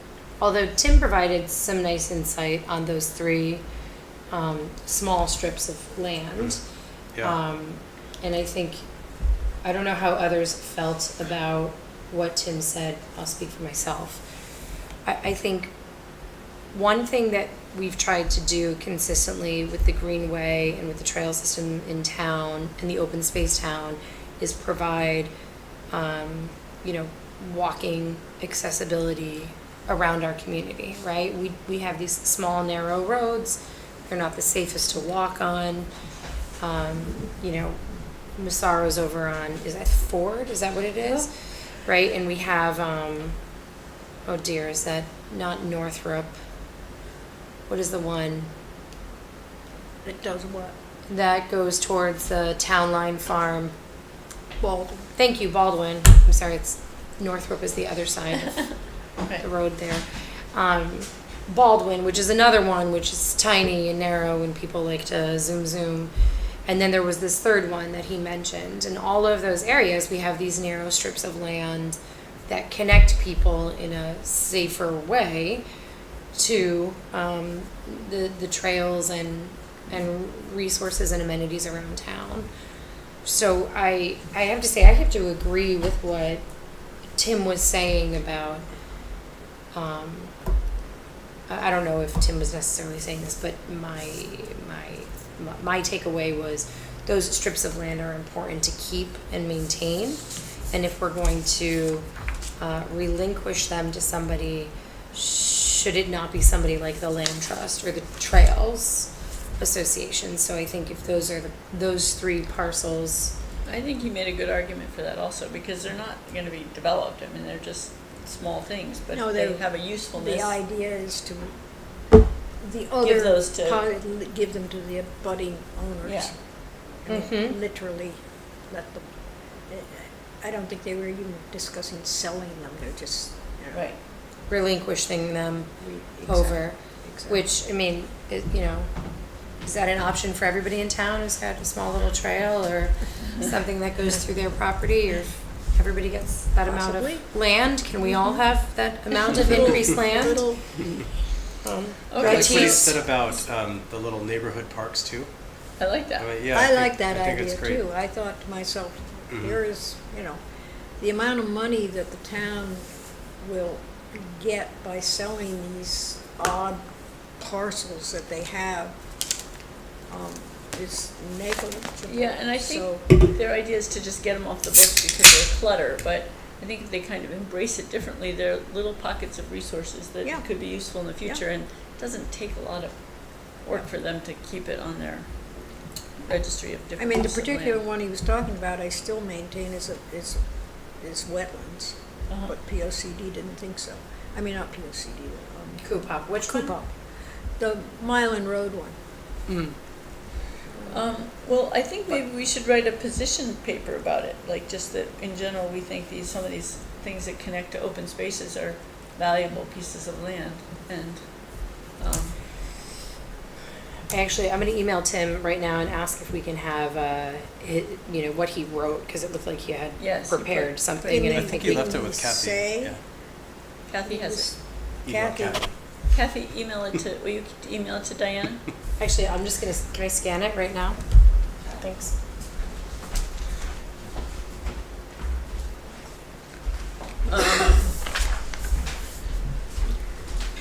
Not a subject to talk about now, but I'd like to also talk further about his findings about open space, because, Well, I think that we're gonna put that on the agenda in the next few months. okay, because Letters to it's, Coopop, Tim and the single-sided copies again. if you copy that, will you send it to I'm me? gonna send it to everybody, Thank you. and then I'll send it to Kathy also, so she's got a PDF document to attach to the minutes, if that's all right.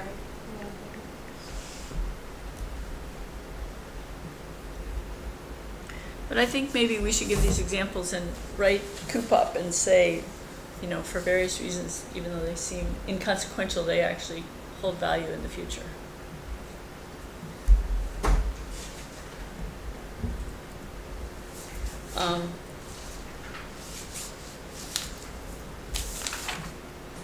Can we move on from that then? Though Barbara, could you listen to the Coopop meeting?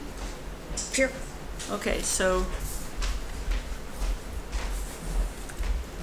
And will you give us some highlights in an email? Yes, and I'll remember to go this. Yeah. Okay, great. And do you know when the next meeting is? No, but it's easy to find. Okay. And Board of Selectmen updates and responses. Do we have any Board of Selectmen updates and responses? No. Okay, Blue Trails subdivision. Justin Raffone is coming on the 3rd to give us his proposal and listen to ideas and insights we have. It's a 36-acre piece that he wants to divide with 3 different houses, and he wants to do something with some of the land. I don't really want to say how much or whatever, because I don't know that he's totally determined, but I think his question is what to donate, and whether to give it to the town, or the town with an easement that the wetlands hold, or that the land trust holds, or give it to the land trust. And I think we can all think about what feedback we'd like to give him some guidance on that, though he may have his own ideas, and I know Nicole is talking to him also. I think wanting it to be town land that then, I don't know whether it has an easement or not. And I haven't talked to Nicole specifically about it at any length, but that was my impression from what Justin said. So I think we can come up with how we think it would be best protected. He's a hiker, he's someone who really appreciates the land, and he'd like to know how to best make sure it has the blue trail going through it too. Isn't Okay. the strongest protection like the land trust or some sort of, Barbara, you were talking about like a dual thing where That's the what land they- trust and the town both, The Massaros were advised by their lawyers, and they did it, a dual ownership of the town and the trust. Now, Maybe we can get that from, because the town can just vote to the not town can protect it, just right? change their minds, Yeah, there's no- right? I mean, That's my understanding. you know, I think the strongest thing is to get an easement literally put on it, no matter who owns it. The town couldn't just change their minds then, but at that point in time, which was many, many years ago now, that was the advice that well, maybe we should maybe I'll try to get that agreement from, and so that we have that to present to him, to show him what Massaro did. Okay. Okay. I don't think there's anything else until we hear more from him about that. Fitzgerald property, I think that's a great item for a longer discussion and us looking at the forestry report and all talking about it in the fall. How does that sound to people? Hello? I'm sorry, the forestry report you're talking about Fitzgerald. Fitzgerald, yes. That David Irving Yeah. just completed. And I mean, if we have a busy meeting, I feel like, no, let's do it in October or November. yeah, we can Yeah. push that off because. Yes, I don't it's- think there's anything pending about it. I think. Yes. Do we want to invite him to present again, or do you think he's super busy? That's interesting. Yeah. He seemed to Maybe. like to present, so. Okay. Like, So knowledgeable. Do you want Yeah. to invite him in Um, October, November, see what he's available? Yeah, I haven't had correspondence I could with him. email him, yeah. if you wouldn't Okay. mind, Ben. uh-huh. So see if October or November works for him. Okay. Okay?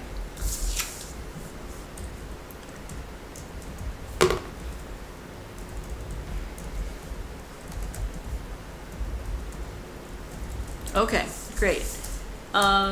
Watch party, the housing committee video. I think Val and I and Barbara were all there. I think, do we each want to say 2 sentences so we can move on? But what was your thought?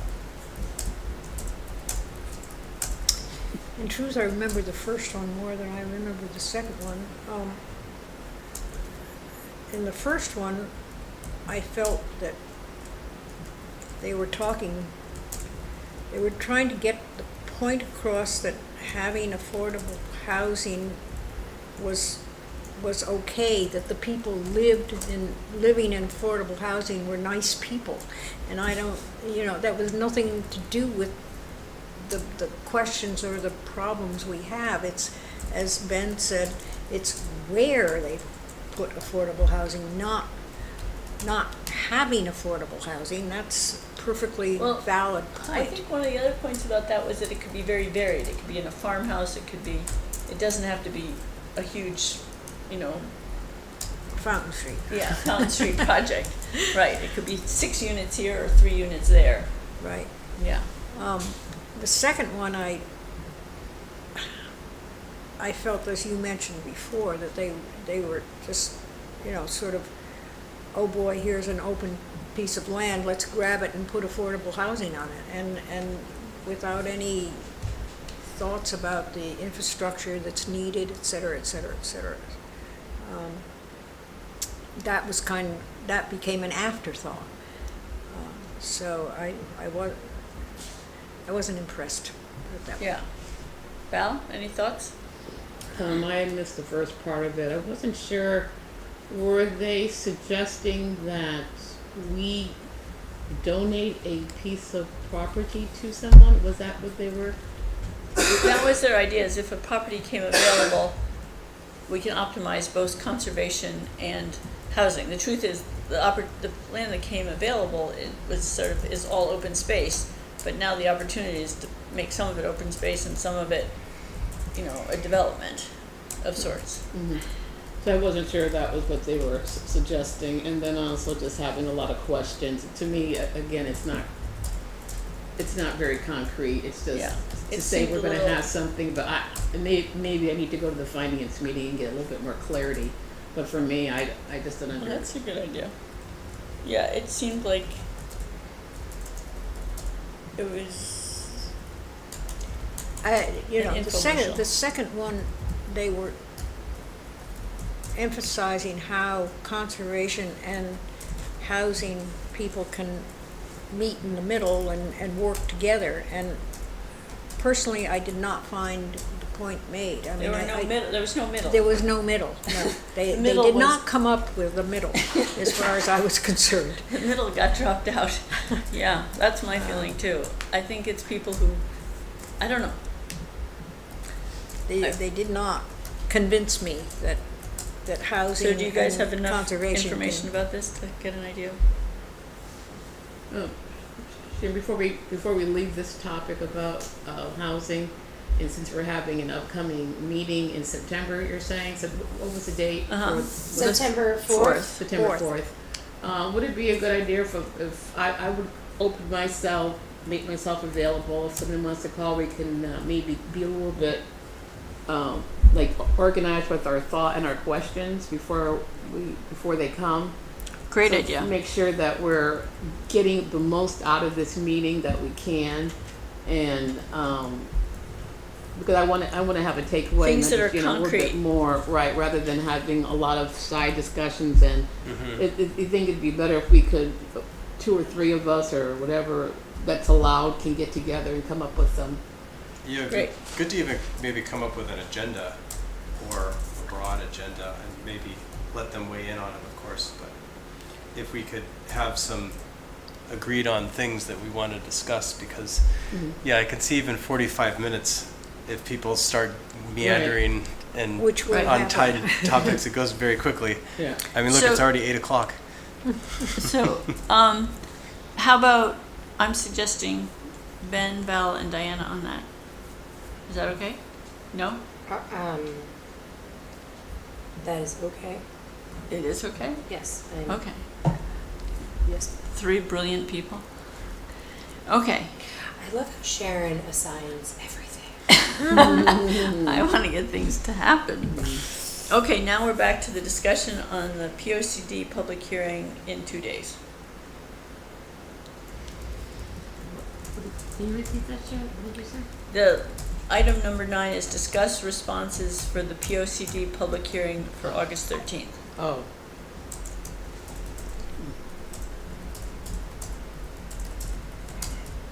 What time is that?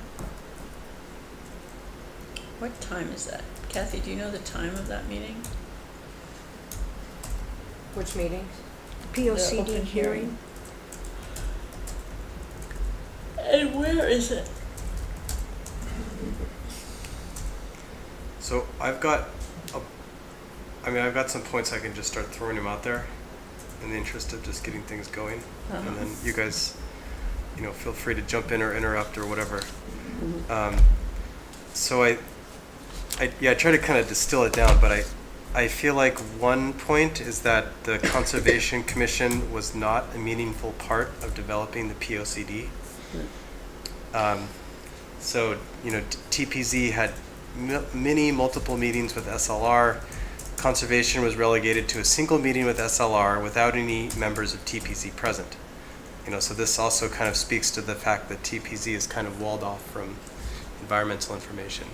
And then, some of this stuff we already went over, because, the problems with the makeup of the TPZ are still, here. So it's biased towards housing and development. The housing advocate is a very vocal member of TPZ. I was just listening to their discussion, recording of their discussion today. And that person actually spoke quite a lot. But there's no balance from the conservation side. So for example, maybe I won't get into specific examples here in the interest of time, but there's really no substantive discussion of conservation issues for many of the members.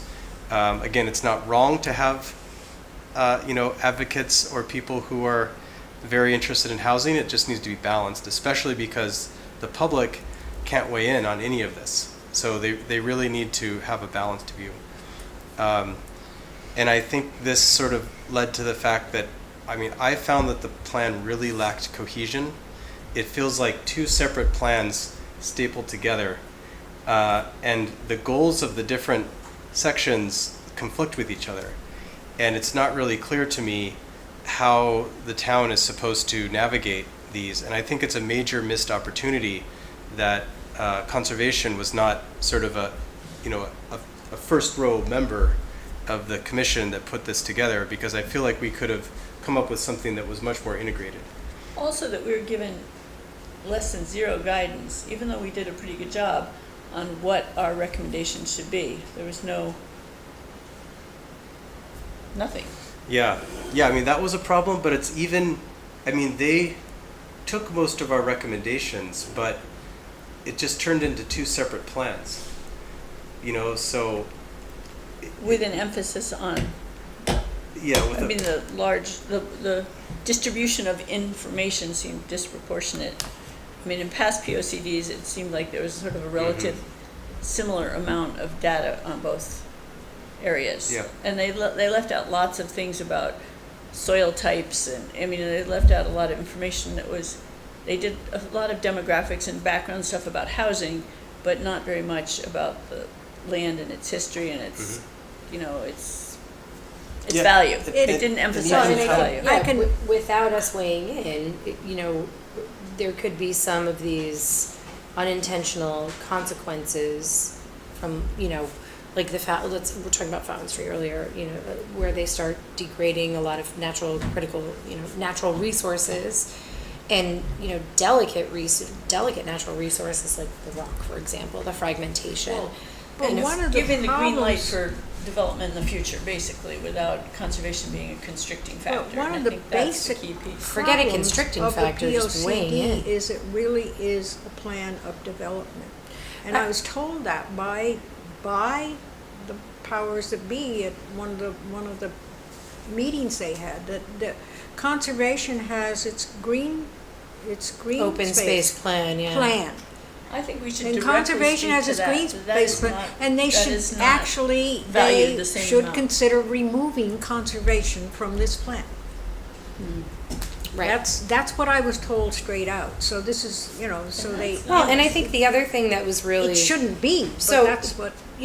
We sort of have this like talking out of both sides of our mouth, where it's like TPZ is this organization that doesn't have to weigh in or listen to anybody else. They can make their own decisions. But then with this plan, there was time and time again where it was, oh well, the first selectman Mika Cardoza said he wants to make sure that we are taking New Haven's population. We're checking in with Yale, so we know what their housing needs are. We're checking in with the city of New Haven, so we know what their housing needs are.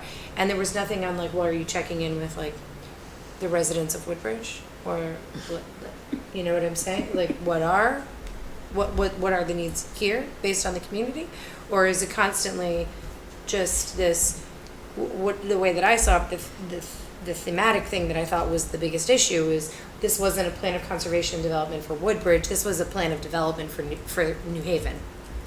And what New Haven needs. That's the way it's going. And I also Sounds think like- that they're missing What? out on the resource, that it's the green, Am I wrong?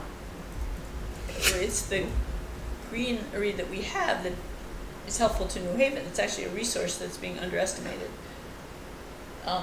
Partly for people to enjoy it and partly because it's adding environmental integrity. And also, even the way that they categorize, like the green space that we have, the green space, right? They're talking about it for the master plan of the country club, 115 acres we're gonna preserve. Right now, it's undeveloped land, it's open space, it's green space, it's recreational space, and in the map, It's vacant it's land. listed as vacant land along with many other parcels over Well, by there's Beecher. There's another map that calls it opportunity Yes. development area. Yeah. I think. I mean, we can get to that later. But Sure, I mean, it's almost like the Onceler's in town, and he's like gonna cut everything down to build his Sneed. It's like, that's, who's steering this conversation. And I think it's, quite frankly, it's unsettling that it's gotten so far and there's been just blatant disregard for the request of conservation and natural resource preservation that the community has been asking for Again and again. I mean, again and again and again and again and again and again and again. And even the open house that they have, on the POCD. Yeah. So, and I think the concerning part is that it's the map for the future, which opens the door to lots of development that a lot of people don't want. right. Most people don't want. And, so even if we look down at, the lower Woodbridge Village, there's so much of that's vacant space that's already developed vacant space. If they're saying, oh, we need to develop something over here, well, what are we doing with the vacant space that's been developed that needs to be restored from an ecological perspective, right? We have huge flooding areas down in the lower parts of Woodbridge. They're flooding because of 1,000 different reasons, but one contributing factor is if you have all this developed space, there's no place for the water to go, right? There's nowhere for it to run off, to percolate down and get back down into the groundwater system. And so it's flooding. It's going into our basements, it's going into our houses, it's going into our buildings. And we've seen these buildings that are getting destroyed over and over again, right? They've got flood damage over and over again. Do we not take into account, okay, maybe we need to think about like thoughtful development, mindful development, and some of the areas that are developed and vacant or abandoned, how do we reclaim them and restore them back into green space so that we are offsetting some of the negative impacts from the development in the flooding, high potential areas in town, right? Yeah, that's the sort of integration that we don't have because there's no voices from conservation And Right. as part of this plan. Ben, I just want to make a point too, that when we had a meeting where some of us went to TP&Z and it was a sub-issue of the new condos that were down on Bradley Street, and there's 2 retention ponds. Me and about 3 other people who were not related, I didn't even know who they are, all said how unsightly they were and how couldn't they make them more nicer. And they basically completely ignored all of us. And I think we suggested native plants, and I think they've planted some evergreens and stuff to hide those places, but they haven't used the opportunity to make it a native sanctuary with water and stuff in it. So it again speaks to the fact that they didn't have any knowledge of how to do that. It would be of value, and it sort of speaks to their lack of depth in the conservation. And I think even at aspect. one point in time, the members on TPZ, when talking about, I think that not Fountain Street, down on is it Bradley, yeah. When they came to ask for permission to move forward with the next part of their project, several people came to speak. Yeah, A handful of people came yeah. to speak about these retention ponds and how unsightly they were, and that they're not doing what they need to be doing. and I think some of the members of TPNC said, well, oh, now that there's water in there, now you'll have native species living there Right. and animals, true. and now it's a wetland. And it was like there was just no concept of what. Yeah, and they said, oh, the officials said it was okay, so I'm sure it's okay, without any curiosity. And it wouldn't take that much. They're making a lot of money in that development. They could say, spend $10,000 on some native plants and put the right kind of soils in. But there wasn't one, There was no element of curiosity. yes, No, or even potential. You know. So I think that just speaks to how we have to be, really support them in getting some understanding. Okay, so have we discussed, do you have enough points? And we can all be thinking of them in the next 2 days so we can speak? Yeah, I think so in regards to the country club, I think there are a few points. So goal 1.1, they put down, develop and evaluate a plan for the Woodbridge Country Club property that balances development, conservation, and recreation with the goal to preserve, enhance, and transform. I didn't like that because Transform. TPZ, in listening to all of their discussions, they really wanted to avoid being overly specific, which I think is a fine goal. But this is sort of a pretty specific directive, to balance development, conservation, and recreation. That's sort of saying you need to have all three of those things on that site. In large amount. Yeah, so in a balanced way. So I mean, I think they should really take out the balances part. I mean, develop and evaluate a plan for Woodbridge Country Club with the goal to preserve, enhance, and I would take out transform as well.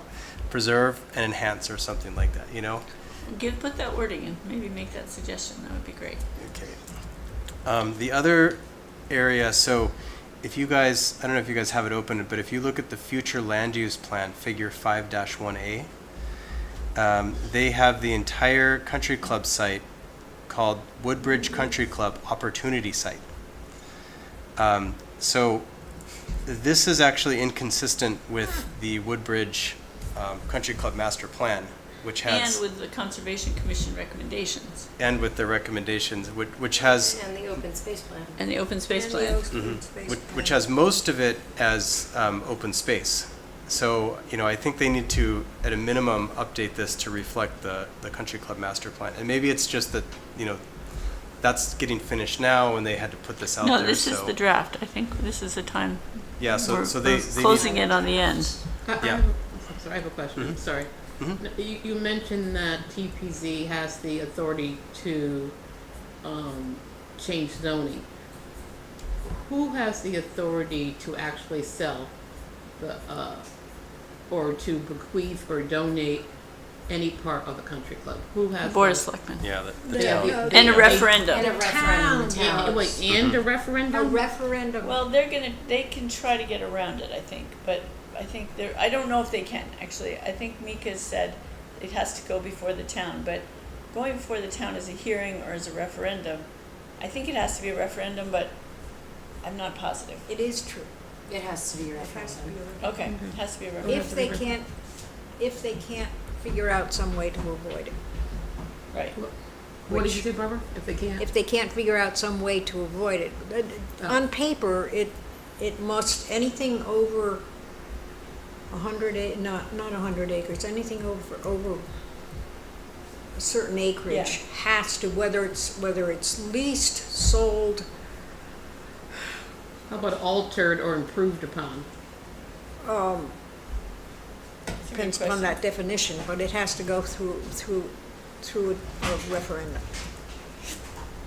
So any improvements, meaning any improvements could be the addition of, As I say, that depends upon your definition of improvements.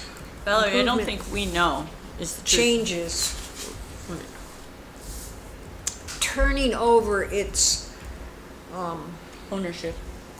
no, not even its ownership, its usage to someone else, I think, constitutes when it has to have a referendum. So if they lease it to a company, if they rent it, if they, whatever, it has to go to referendum. So just the last point that I Thank you. wanted to make is that, so figure 2.4, sewer and water infrastructure, you can see that they have an existing sewer line sort of snaking down off of Ansonia into where the current clubhouse and the country club is. I think that's misleading because we learned during the master planning process that that's functionally not a sewer line. The town has to do, They have to redo. they have to basically redo the entire thing. So, So it doesn't exist as anything that's usable yeah, other than just on paper. yeah, it's functionally not a sewer line. So I would say we should remove that. Okay, I think that's a great idea. They exist, but they're not viable. Right. Anything so- that's done would have to have. Mm-hmm. Yeah, it's not like there's sewer just waiting for someone to hook up to it. Correct. And it isn't even a little expansion, it's a redo. Yeah, or if they wanted to leave it on here, they should call it seriously degraded, antiquated sewer lines or something like that. Right. That's called an Antiquated. It should That's an reflect improvement. reality. Yeah. That's called an improvement. Uh-huh, That's one type of improvement, that would be. uh-huh. But then I had heard someone say that they were getting a grant for that. Is that true? They're getting a grant to install the sewer lines? It's possible, but I I think they had don't. talked about that there's possibly grants out there, but I don't. That I would be hadn't also a heard long that- process. Yeah, I hadn't heard that there's anything in the works They yet. could have applied for such things. Yeah. I thought. Also, there's gonna be zoning changes required too. Did they mention that? Hold on, there was. The master plan mentions zoning. They're going to do zoning overlays as the plan. I guess. But is it that in the POCD saying anything about? Yeah, I don't. Yeah, that's a good question. I'm not sure. Yeah, secure funding.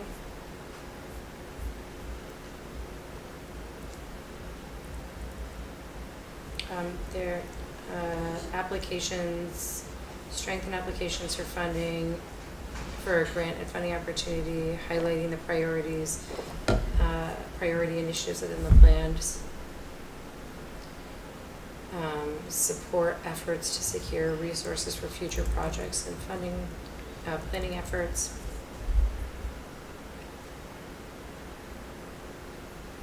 Let me see what else they did. They're talking But about. they don't imply any of these funding efforts are for conservation. They're all for development. No, one was for the Great Walk of Woodbridge.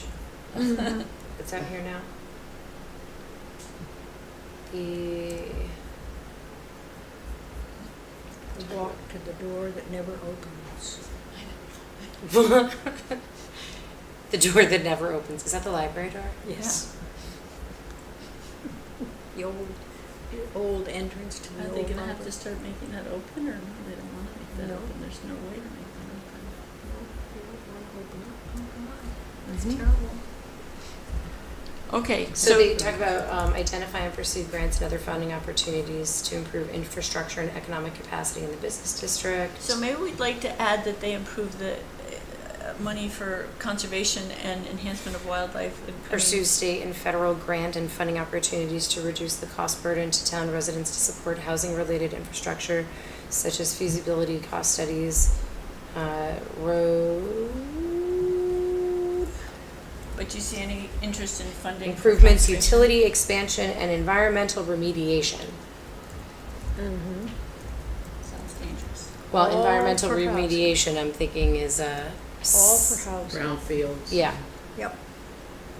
So, And municipal emissions reduction playbook. Woodbridge prepared as part of the region's comprehensive climate action supported by the National Climate Production Grant. Evaluate and implement as appropriate strategies within the municipal emissions reduction playbook. MERP.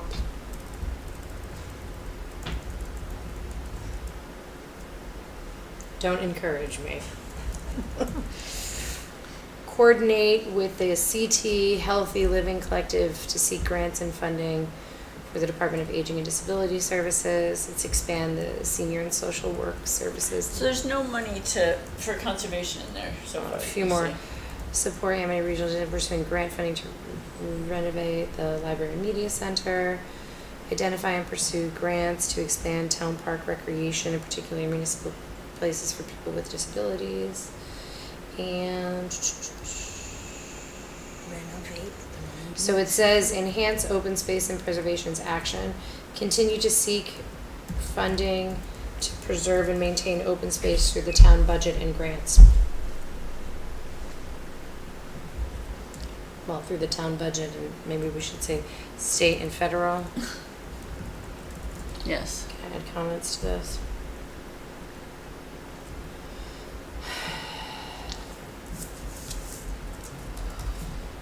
Ooh. Any other thoughts?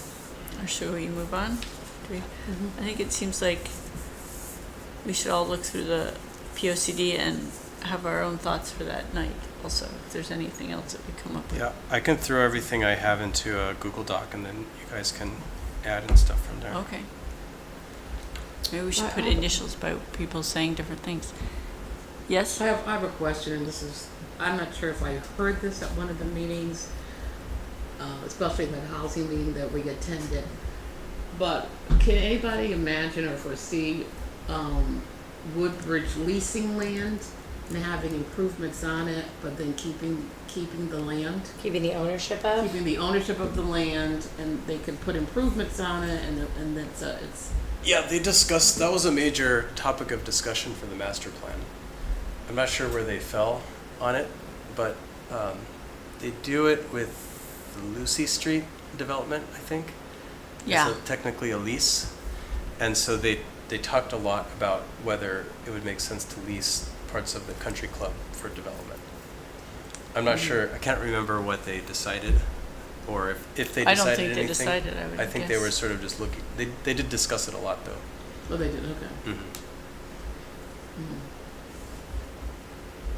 It's interesting. I'm just not sure how. I'm not sure how a lender would. I'm not sure about that. I think that's one of their, now that you're making me think of it, I think that's one of the things that came up is, would that be attractive to a lender or a builder, developer?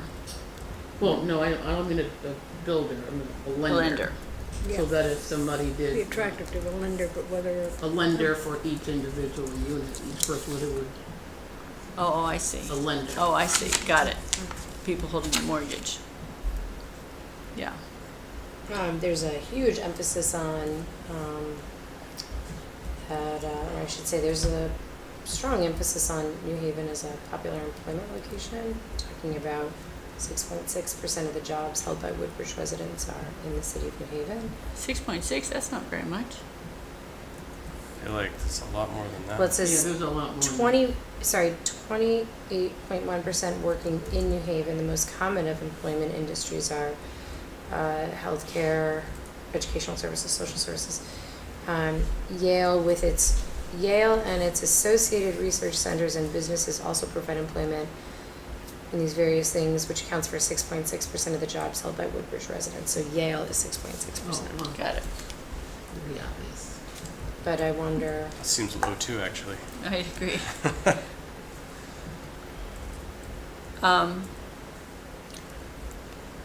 Well, 6.6, that means it isn't children and it isn't retired people. Mm, So it's really what percentage of the working people? It's Yeah, more like right. 20%. exactly. It's a skewed statistic probably, or difficult to interpret isn't statistics. there a more Can we go on to, recent open space plan than 2020? did we update it? I thought we updated it. yeah, we did. I thought it was 2024. Because that's what they are, what they allude to in that 2020 report, and not- 2020, and they don't even pay attention to 2024 one. Hold Okay. on, was it the open space one, or are we thinking of the Greenway plan? The Greenway one, we updated and submitted to the Right. state. But the open space wasn't, okay. I'm sorry. But maybe that's something we should take up. No, I do think we need to update the open space plan. I think the Greenway Maybe come November. plan is part of that. Hold on. Can we move on to new business, or are we still working on the POCD?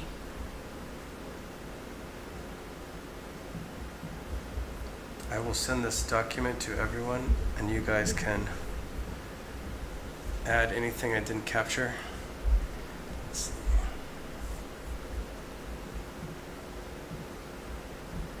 Do you think we should all speak in sequence or just pop up at different times? Maybe we should all take a part of it, and I don't think it matters.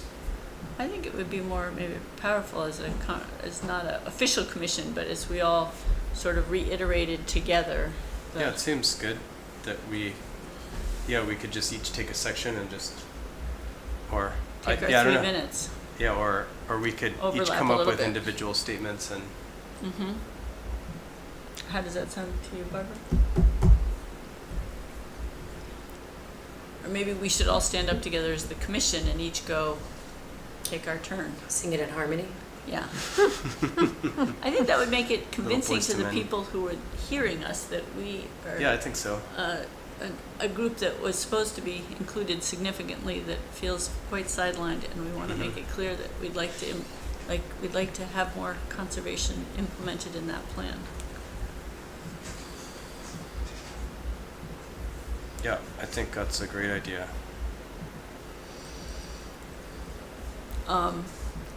Did we find out when that meeting is and where, Diana? Can you help us with that? Yep, 1 second, please. Certainly.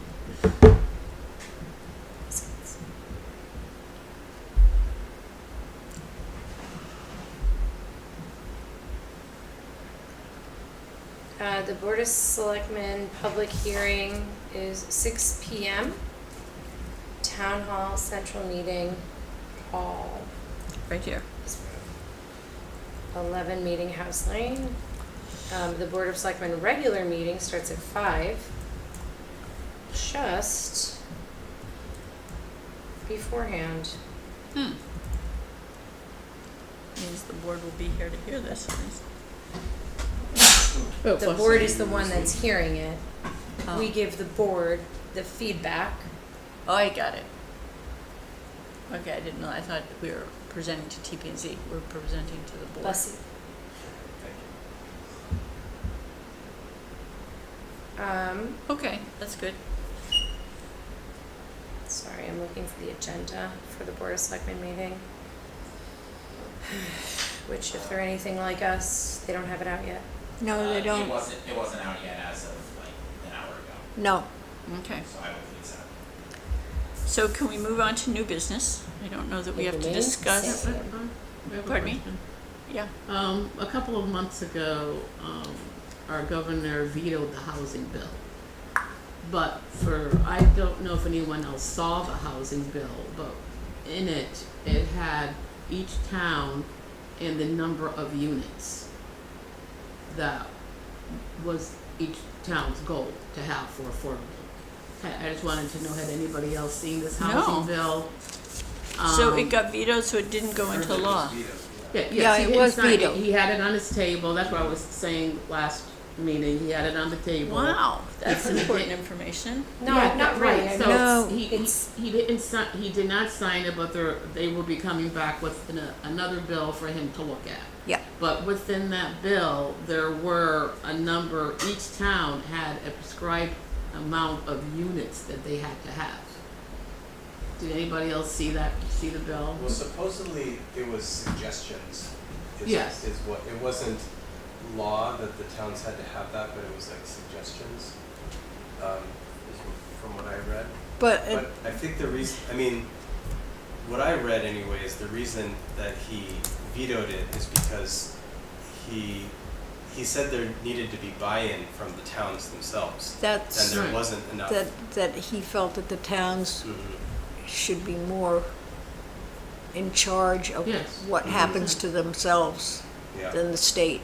Right, and I think that's been the thing that has been the overhanging anvil that we've been having to deal with. It gave housing so much authority to run so fast, and if the governors thought, well, maybe being that heavy-handed isn't a good idea, that people in the town are being that heavy-handed about it, maybe don't have as much Yeah, I Fortitude. did wonder how this changes things in terms of goals and, you know, who gets to push so hard, given that, you know, this bill is no longer, you know, hanging over people's heads. Yeah. I'm sorry, I just want to touch back on something that I said to Barbara earlier. We updated the Woodbridge Greenway Plan November 17th, 2022, and we updated the Open Space Plan in 2022. Updated, what was the last? Open Space Plan? Open space in 20, It says the Open Space Plan was updated in 2022, and the Greenway Plan was updated in 2022. I was looking that up because they said Right. something they were about... talking, they mentioned in here about the 2020 plan. You're talking about in the POCD? They mentioned the 2002 plan? No, the 2020 plan. Wait, hold on. I'm on page... Oh, lordy. 47. And they talk about the 12-mile Woodbridge Greenway was officially designated in 2002. Is that true? Did Tim do an update, or did he do the official?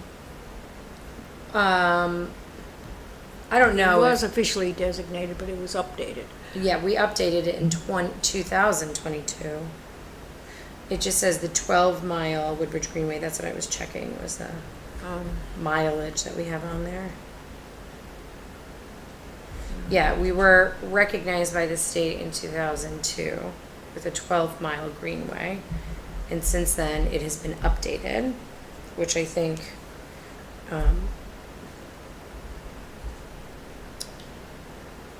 that's just Ron Hedberg.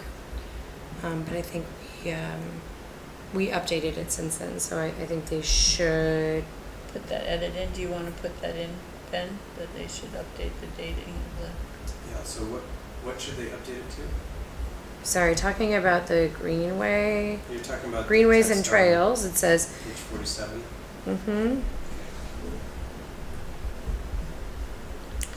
It was designated. Oh, come on.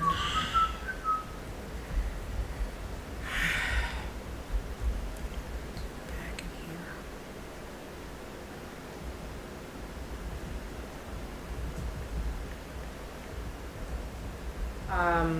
They should also put I think we should have them put the trails maps in there as well. oh, that's a great idea.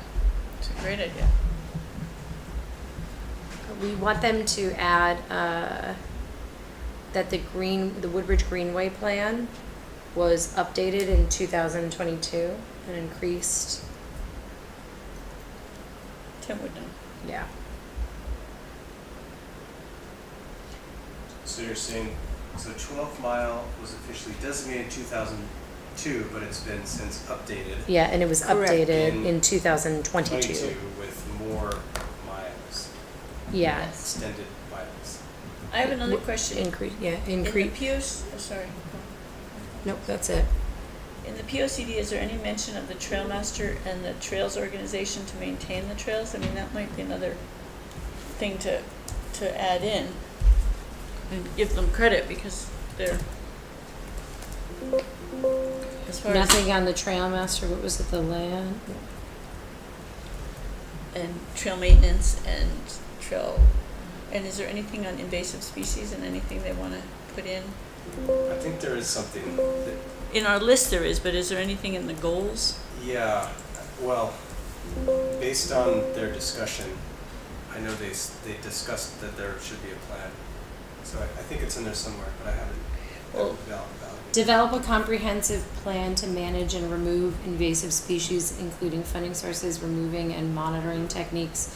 I think that was that's good. something that we actually Yeah, put we in put there. that in, but I'm just, And that is under protect and enhance water resources and air quality. It's just, hold on, that doesn't, That seems no, odd. wait, hang on, that's gotta be under a different one. Sorry, I had to scroll down. Protect and conserve natural resources and scenic view. but, not having looked at this as recently as you had, Diana, when you said the funding sources, is that part of a master list at the end where they have all the things that we should be doing, or is that within each section? Because it seems like that list of things you were reading off were mostly associated with housing. Was that a separate group, or is that the master list at the end? I'm sorry. Which one were you talking You read about? off that there was, get grants for housing and get grants for different aspects of development. Is there also a comparable list? As part of that list, is there also interest in conservation, or is that? I didn't see a comprehensive list of funding recommendations. That was just in earlier sections of it. Okay. I'm on the Greenway, but hang on. Woodbridge Stewardship Center for Indigenous people.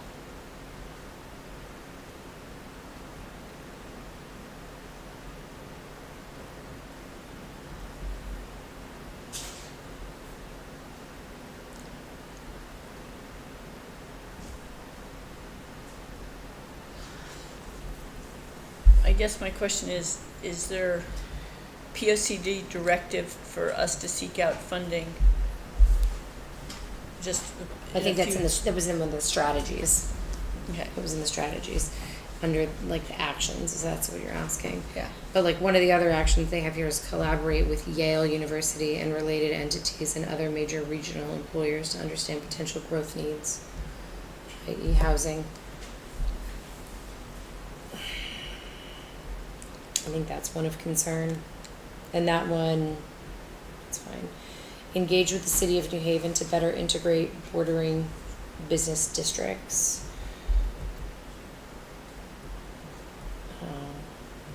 Benefit public and sewer, water infrastructure, public transportation, and proximity to the city of New Haven.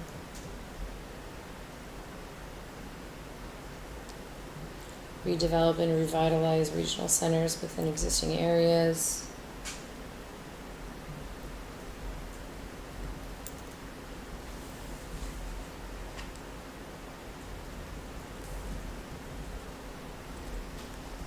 So, are we ready to move on to new business? Are you guys still working? Let's do it. How about you, Diana? I'm done for now. Barbara, you ready to move on to new business? Yes. So the first one on that is open space definitions. I think we're going to table that, right? But we did get some good input from Tim about that. That can be our working beginning. Yeah, I thought it was really helpful actually to hear those. And I think it's helpful to be reminded that things are called open space and they're little o, little s versus real open space. And that can be misleading for people thinking they're protected, and that's part of our responsibilities to get more of those protected, I would think. I feel like once we kind of have a final definitions, this should be something that we should send to the Board of Selectmen, because they were also, in all of their discussions, I've heard, often confused about the definitions and stuff, so. Everybody is confused about it, including, I think, some of what Tim's take on what he read was Yeah, not so the maybe same we take can- as what I had on what he read. So, Yeah, so we'll have to iron that out, but maybe once we adopt, like, this is what we call. Well, we can always modify it too. I'm sorry, I think also they need to update the natural diversity map that they have here. They have a map on natural resources, which is pretty blank. Okay, good noticing. Can I use your pen? my pen, What's the figure number it for will, that? it will go through. 2-9. That one? That's the I don't mean to What is laugh, this? but that's like the funniest thing. There's like nothing there. On the open resources? Natural diversity areas. It's like, I don't want to make everybody Like, laugh, but I'm sorry. sorry, 2-9. Turned into the comedy portion of our town. That's it.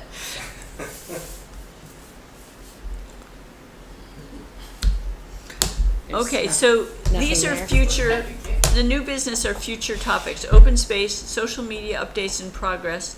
That's Rachel, but I think we need to do more concerted effort, especially given the DEEP thing that we have to do. NDDB. We're obligated. Are you listening? No, I'm not, I'm sorry. Okay. I'm still focused on our POCD response. Maybe we're you know, not ready to move they on. identified species on and around West Rock, rare species in unusual microclimates, including breeding pairs of endangered and threatened falcons and hawks, other notable species. I think this is where we want to add some more of those. Yeah, something about the Cats? bats and birds at the. Well, country club. yeah, you had those 9 species there, right, that were identified? Four I mean, of the this is 9. just, this, What page is that? 54. 54.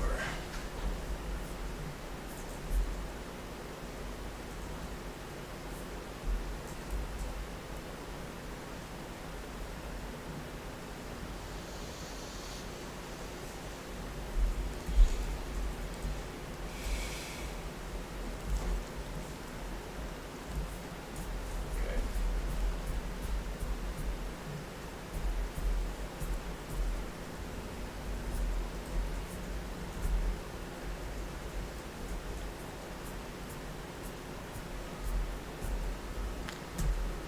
Boy, the highlights of the housing committee are unbelievable. Really? Woodbridge We should be should, reporting on that too. Woodbridge should utilize town-owned properties with public water, public sewer, and/or access to transportation for high-density Are you hearing housing this? development. This is So the what housing. page Can't hear Barbara. What page Is is this that? the, This is on page 20. page 20? Wow. Oh, dear Lord. In the yellow box.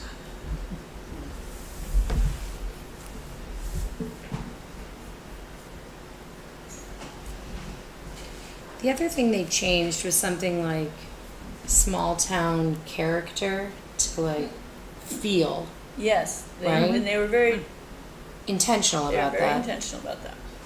I think we should also address that 'cause it's so funny their plan of development process, and this is the picture that they have Oh, I know, to I saw that represent that immediately. is the scenic I thought, road I thought that Okay. was so ironic, sign, painfully Okay. ironic. which they had so much to do with.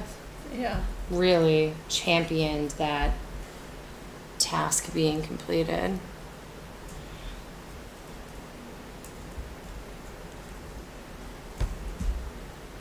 Another thing I'm going back to what I was saying before, another thing about that meeting we went to, I just want to interject, was we were talking about affordable housing one minute, and then the next minute we're talking about housing the homeless. That I thought that to be a little bit, In their plan? you weren't at that. In that, At the meeting, they were talking about, so there's different ways of affordable housing. One of them was, those to me are two different issues. They They kind of are. overlap, but that's what they were talking about. That was one of the issues, that there's an increasing population that's homeless in New Haven. That is true.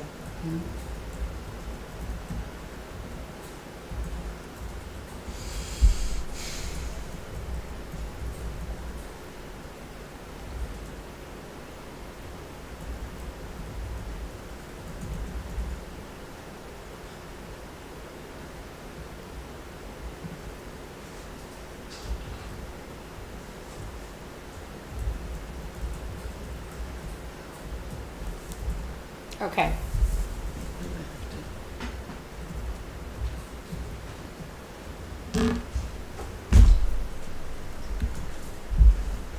What was the wording? A small town feel. They changed it from, Anyway, so this thing about the high density housing does not adequately consider environmental considerations. High density housing anywhere where public water and sewer conflicts with almost every goal in the conservation section and the overarching goals of maintaining small town feel. Very good. So let's try to be out of here in 10 minutes by 9 o'clock. Sounds great. Okay, so I'm going to go, new business, open space we're going to deal with in a few months. Social media, we actually need to get on that for the DEEP grant to fulfill it. And I think we should talk to Rachel, and maybe somebody could write a news brief for it when we get a little closer. And joint meeting with housing is going to happen, and member comments, any member comments. And we're going to decide in the next day or two in responding to Diana about Woodbridge Like Me, and to see if we have the manpower to participate, right? I think it's a great thing to participate in. I think it is, if we're, yeah. How many people do you think, how many of us do you think need to be there to participate? 3 of the 4 of us? Yeah, I think that's helpful. 3 of the 5 of us? 4 of the 5 of I us? think 3 people, so we have, like, you know, I don't know. Try to have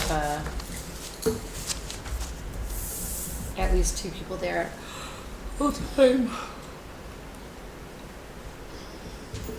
Okay. Does anyone else have anything they want to add? Hello? I'm reading, sorry. Okay. Sorry. But should we adjourn, or should we continue with this for the next 10 minutes? Hold on. I'm just cleaning up notes and points and stuff like that, so Okay, I'm not that's looking at great. the plan anymore, so I'm trying to Get done in the next few just minutes? get it done. Okay, Yeah. so we'll just, I had sent some notes over from one of the TPC POCD meetings where they were just reviewing the edits, and I think I want to find that, and I want to send that around to everybody again. Yeah, no, I cannot.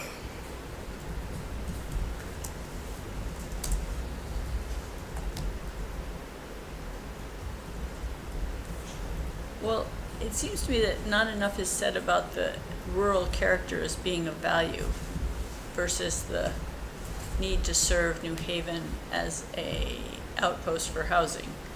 And I think that that's a struggle that needs to be articulated better.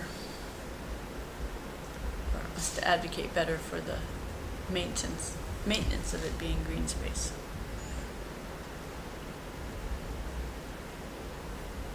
It was in section 1.2.4, change from character to small town feel, remove character to feel, and then Mika's request to add collaborate with Yale to understand existing growth needs.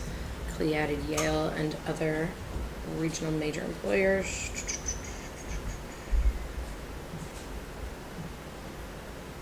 1.3.2, small housing ADU suggestion to add in 2-unit developments, permit mixed-use development, and expand. There's a lot on expansion of housing in there.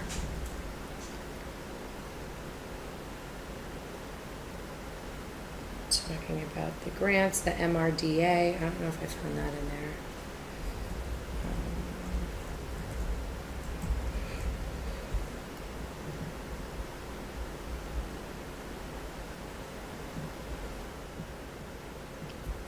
They want to change and expand the support That's of interesting. Greater New Haven Water Pollution Control Authority.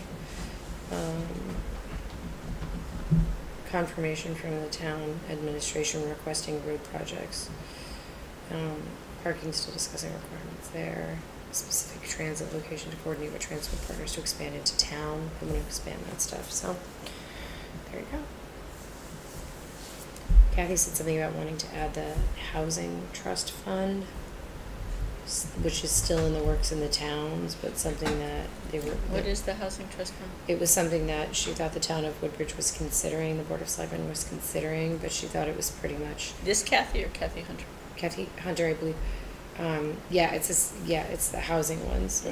This is totally incorrect. What? Yeah, I'm looking at historic structures. The first one, the Darling House, which is not its real name now. located in Litchfield, is a 1770s colonial Cape residence, which is not correct. The date isn't correct. Since 1973, the Darling House has been owned and managed.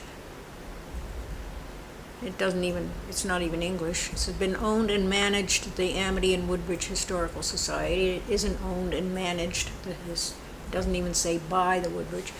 Maybe it owns and manages the Woodbridge Historical Society. The building itself. Yes. Unbelievable.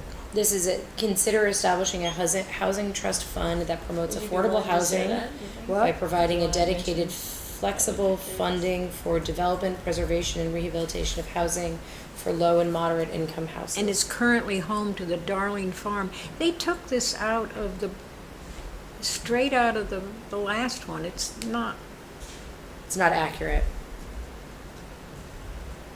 Not accurate at all. And they talk about the Castle Russell House. What page is that, Barbara? This is absolutely crazy. Excuse me.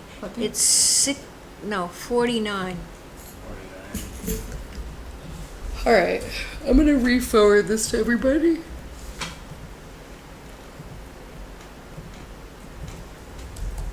So And they're talking about the cement kilns? Oh. Okay. Well, you should maybe have someone from the Historic Society with you go over it and make some edits. Because it would be sad to have it all be so It's incorrect, because that will be perpetuated, the incorrectness will be perpetuated to the next POCD.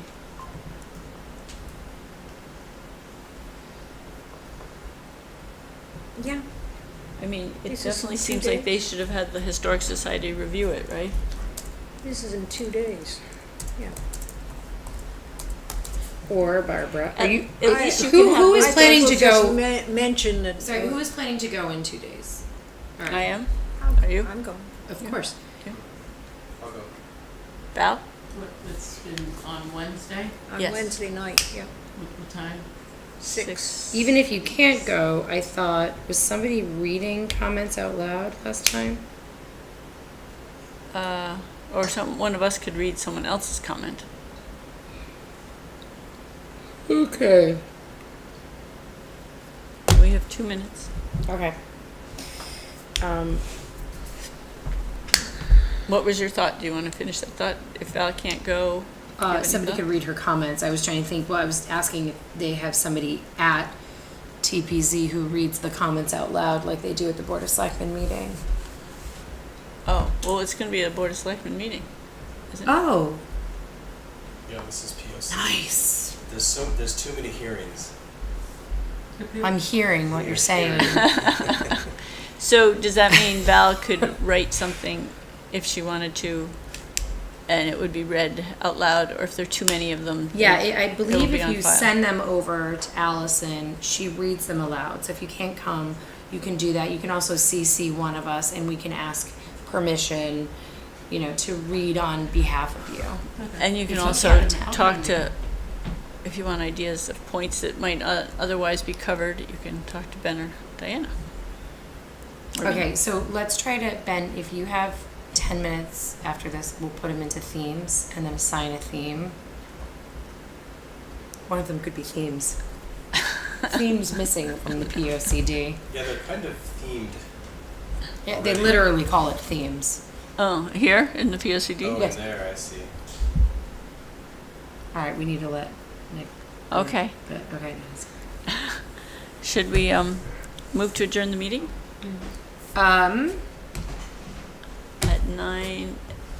8:59? Anyone second? I'm Hold Are you on. on? Rachel wasn't here, but she sent an update. Oh. Gee. Sorry, 1 second. Hi team, I'll be out of town, so she didn't get back in time. She's connected with Allison on ways that we can collaborate using a dedicated commission social media handle. Before moving forward, she needs to clarify a few details of the administrative officer when she returns next week. In the meantime, Allison is happy to share our updates with the town channel. We need to set our content, we'll add it to the thing. In addition to highlighting the trail project signage, here's a few other ideas that we can consider. We could do a nature near you photo contest. Oh, that's a nice idea. We could do some eco tips that we could send out. Meet the species. Interactive polling and quizzing with folks throughout the year. We could highlight volunteers or folks around town who are doing some conservation stuff. That's a great idea. Behind the scenes with conservation, so videos of people in action doing things around town. Local legend series, share stories of advocates in historical environmental efforts in the town, building pride. That in the might be community. interesting to interview Kathy Wick or Brian Pines or Andy Danzig or Oh yeah. you. No, thank you. Event countdown and recaps of different events that we do. Environmental art. I did kind of think we should invite the students, like maybe the high school or high school and junior high students to do some like Amity in nature or Woodbridge in nature Yeah. photos, and then Well, that might and be we a can good. put them up at our That'd be nice. Woodbridge Like Me Day. Very nice. Okay. So So maybe in October. It seems like September is going to be busy, but we should maybe review these and kind of set up a plan to, yeah. implement one every 2 or 3 months. Yeah. I like this nature and you thing. Let me see if the newsletter that just went out it might already be proofed and ready to print for September. So I don't know if we can get anything in there now. And then the next one would be October. Not that we can't announce it at October, but we could also just come up with something electronic to show Well, folks. maybe we should come up with a little blurb about the trails, and there'll be to be announced more information coming or something. Well, we could get something announced for the October one. The question is, do we want to do our October ribbon cutting? I think we want I to thought do we late found- September before it's too late. Well, we need to make sure that they're in. Okay. I don't. So They all contingent don't need to be on- in. I don't think they all need to be in to do it. Sure, but we want to make sure There's some. of them. sign is in. Yes, and Sheila McCreven's going to start doing a news thing too that we can put our information What? in. I'm not hearing that. Sheila McCreven is going to start doing she's going to be off the Board of Selectmen, so she's going to start, I understand that she's going to helps town people be more informed about the issues. And we could that's good. promote the Conservation Great. Commission in that, in terms of maybe she'd be willing to include something of ours. I think she's willing to include other people's articles and stuff. Oh, that'd be nice. Yeah. Yeah, and I think there's other organizations in town that probably have Yeah. newsletters and things that go out. Okay. Okay. Okay, now I have no other comments. I did say to Rachel that I would read that out loud, and I did. Great. I'm glad you did. I make a motion to adjourn at 9:00 p.m. I second it. We all second it. Well seconded. So Great. adjourned. Adjourned. Thank you. Thank you, everybody. Okay. Then you're gonna.